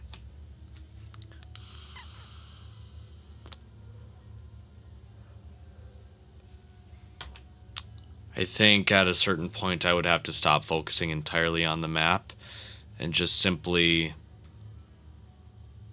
and kind of almost like limply just put away the sword and take it away from the webs and just kind of leave the building as it is right now. You know, just take the repairs for what they are for now. And I think my mind would wander elsewhere. I think I would reach out my mind and for the sake of comfort would just reach out to the familiar form of Tink to come here, just as like consolation, and to fill that void, that presence, that subtle kind of jab of something from, again, another past life, being missing, feeling that was something that is somewhat similar. The familiar form of Tink doesn't have to travel far before it comes to you. The You hear the flapping of wings as you ask it to come forth, and from the direction of the entrance of the temple, you see a figure standing in the light, ironically illuminating the temple that you're in. You see the very badly beaten Amun Ra limping his way in your direction, his knuckles bloody, his face a terrible mess. Um, the bird flies from his head, basically. He seems to be dressed in a tank top of training sorts, sandals, and basically just like rudimentary pants. And he just kind of like limps his way over in your direction and just kind of like takes a seat right next to you and just kind of, good to see you're on your feet.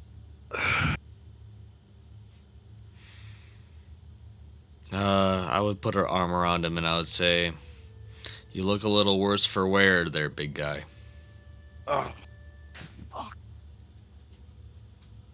I have gotten really lazy.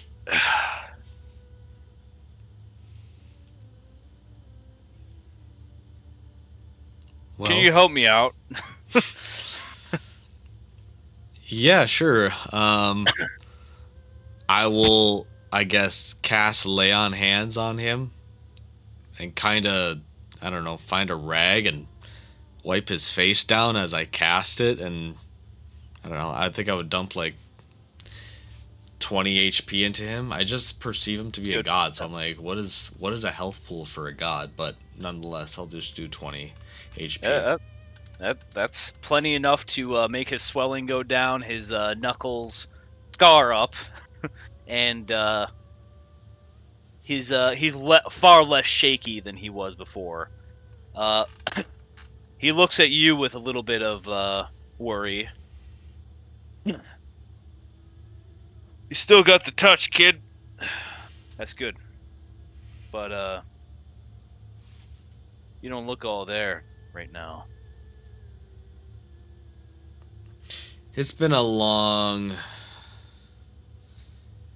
sleep and a long waking up.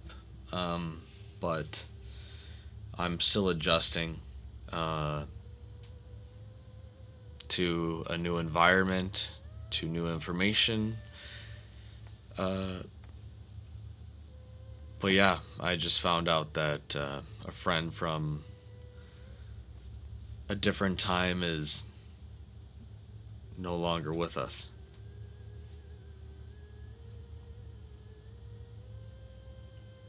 He looks at you with an world-weary stare of understanding the countless friends that he's probably lost throughout the years. He just can't relate in the immediacy of that anymore, but doesn't want you to feel like you're alone in this situation.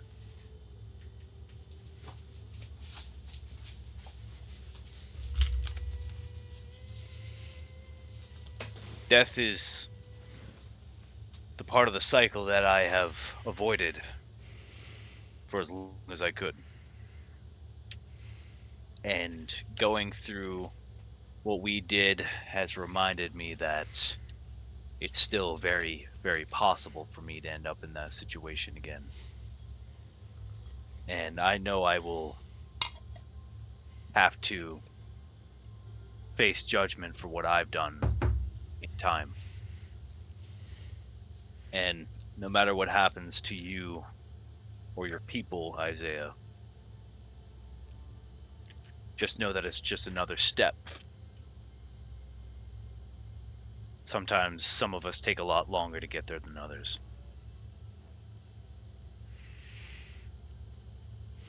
Yeah, you're right. But yeah, like I said, it's still an adjustment, and just have to get by with what it is.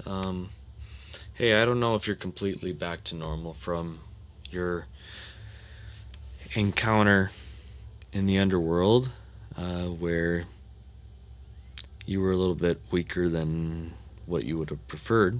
But if you could, I don't know, help me with this little problem that I have, and I'll take off the Mowgli amulet and hand it to Amun, and I'll say, if you could turn this back into a familiar bear friend of ours, I really think I could use a general right now.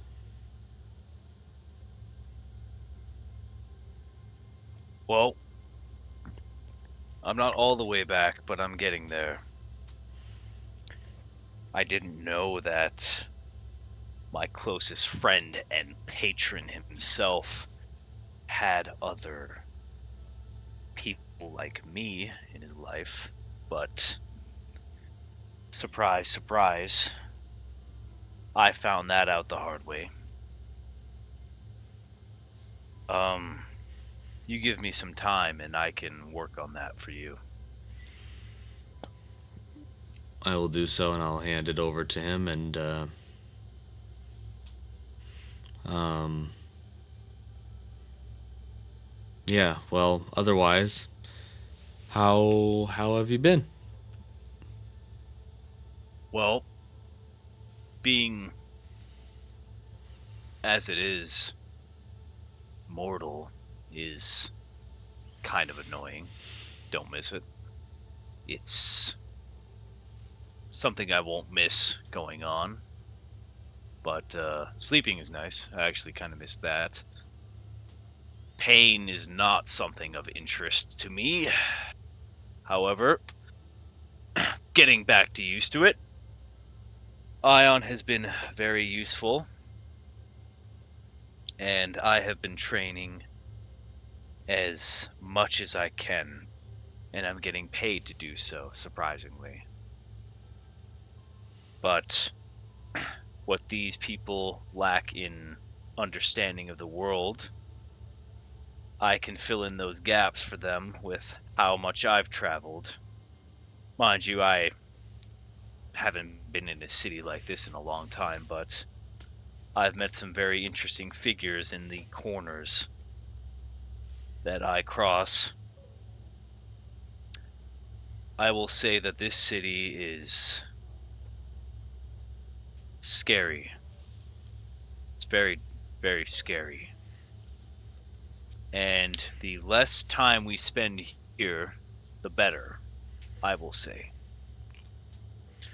You weren't there for it, but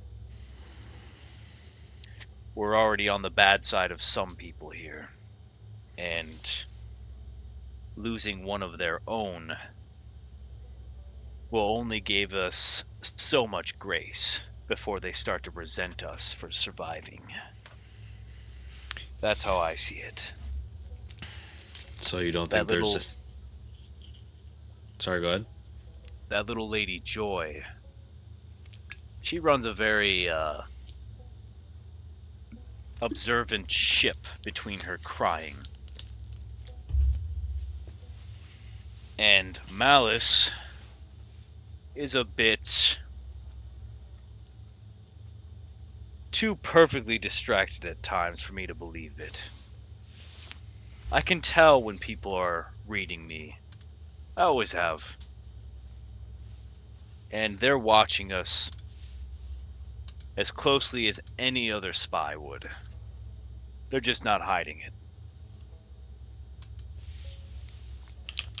So, the best thing I would say to do is just play it close to the vest and we'll negotiate passage to Pharos as soon as possible. By whatever means possible, right? Would by any means possible. You're right. Um, If there's nothing we can do for these people, then I suppose we will have to settle by just partially rebuilding this temple. I Um, have reputed you as a very powerful healer, so if you'd be so kind as to visit some of their sick bays and medical needs, we could probably earn some coin that way, and if not coin, credit for passage. yes. Speaking of passage, I would look over to the Paragon if he's still here. He's inside of the temple. You guys came out to the steps. Okay, okay. Um, well, in any case, I'll ask Amu and I'm like, do you know of any ways of how to get to that academy in the sky? I have a pretty good idea, and we can work on that easily. That's where they are keeping something of interest that I think we might want to get our hands on, or at least make sure that those hags don't get their hands on. And he looks over at the rib bone. Okay. Yeah, we can keep some of this to ourselves, but I do have some questions up there. If it's possible and if it's, not too far out of our way. From what I know, it is a magical school dedicated to Thoth, Tahuti, and Iset. Now, if you don't know who Tahuti is, that would be the other aspect of Thoth himself, the baboon. Okay. Same guy, different temperament. Makes sense. Makes sense. Then, in that case, cool. Uh, then in that case, what else do I need to do? I said I need to go shopping. Some other You were things. going to go to a magic store. You found Almoon at this point, so that's good. Yeah. Yeah, I think we can do the rest of the errands in the next session. Perfect. We Do will cut that. it off here. Let's do it. Let's do it. Let's recap. Uh, talk about the episode a bit. I know we talked about it a little bit in the break, but that break obviously is not recorded. This part's recorded. Um, yeah, I appreciated a lot of the monologuing that happened this episode. I like it was a very much character study, character focused, kind of reevaluation, resetting, and overall getting realignment with the character. Um, Figuring out where he's at now, what he's learned, what he's adjusting to. I think that's all been very cool and compelling. I like a lot of the character moments towards the end, of course, with knowing where Siggy is, and then getting the update on Ro, and then the unfortunate update about Tanguth. Uh, Rest in peace to my man's, my homie. Uh, Yep. Recalling Tink obviously is a good part. Like I like that it was a pseudo artificial reunion of sorts. I do like that. But I don't know if there's anything else I need to add really about what I really liked about it. I'm excited for the next episode. Go to the academy, run some errands potentially, or the other way around. Run the errands for sure. Go to the academy potentially, um, and see what else is all happening. But yeah, no, this was a good one. Yes, sir. Anything you would like to add, good sir? I will say that my obvious fate for Tangith at this moment in time is meant to be a placeholder for what could potentially happen when we continue the main story of the campaign. But I think that it would be an iconic end of Tangith finally, using that sword to possibly get justice in whatever means possible for Iswa. At any cost, that is. Yeah. No, it was cool. It was still just still a bit of a shock and all that. And no, I like the Tink familiar. It's like I'm re-establishing my bearings. I'm trying to get the Mowgli back. Um, I got the sword back, the Kopesh. That was a big deal. I may or may not have some Thor Mjolnir like properties with the Kopesh now, so that's cool. Um, yeah, no, a lot of cool stuff. But other than that, oh, was there anything that shocked you the most this episode? Anything that may have potentially caught you off guard? That's always my favorite thing to ask in every episode is if there was anything that I did that may have not gone as you had expected or anticipated. Well, you stayed your ground this time. And I won't say it was shocking, but I was thinking that it would either be the case of like, oh, either Isaiah's going to go outside and just stare outside and see what's going on in the city in the middle of the night. But you didn't do that. And I was prepared for you to at least look out the windows and, possibly get close to the ward that was guarding the tavern itself. But you did not do that. And you know what? That's fine. It shows growth. Shows growth. You can't just. I have to learn to not leap towards the big shiny objects you put in front of me. Sometimes they are traps. Yeah, sometimes they are deliberately placed there by the DM for the purposes of entertainment. Um, They are. that's beautiful. All right, well, I will wrap it up here. Thank you guys for listening. Until next time, you gamers have a good one. Bye bye. See ya.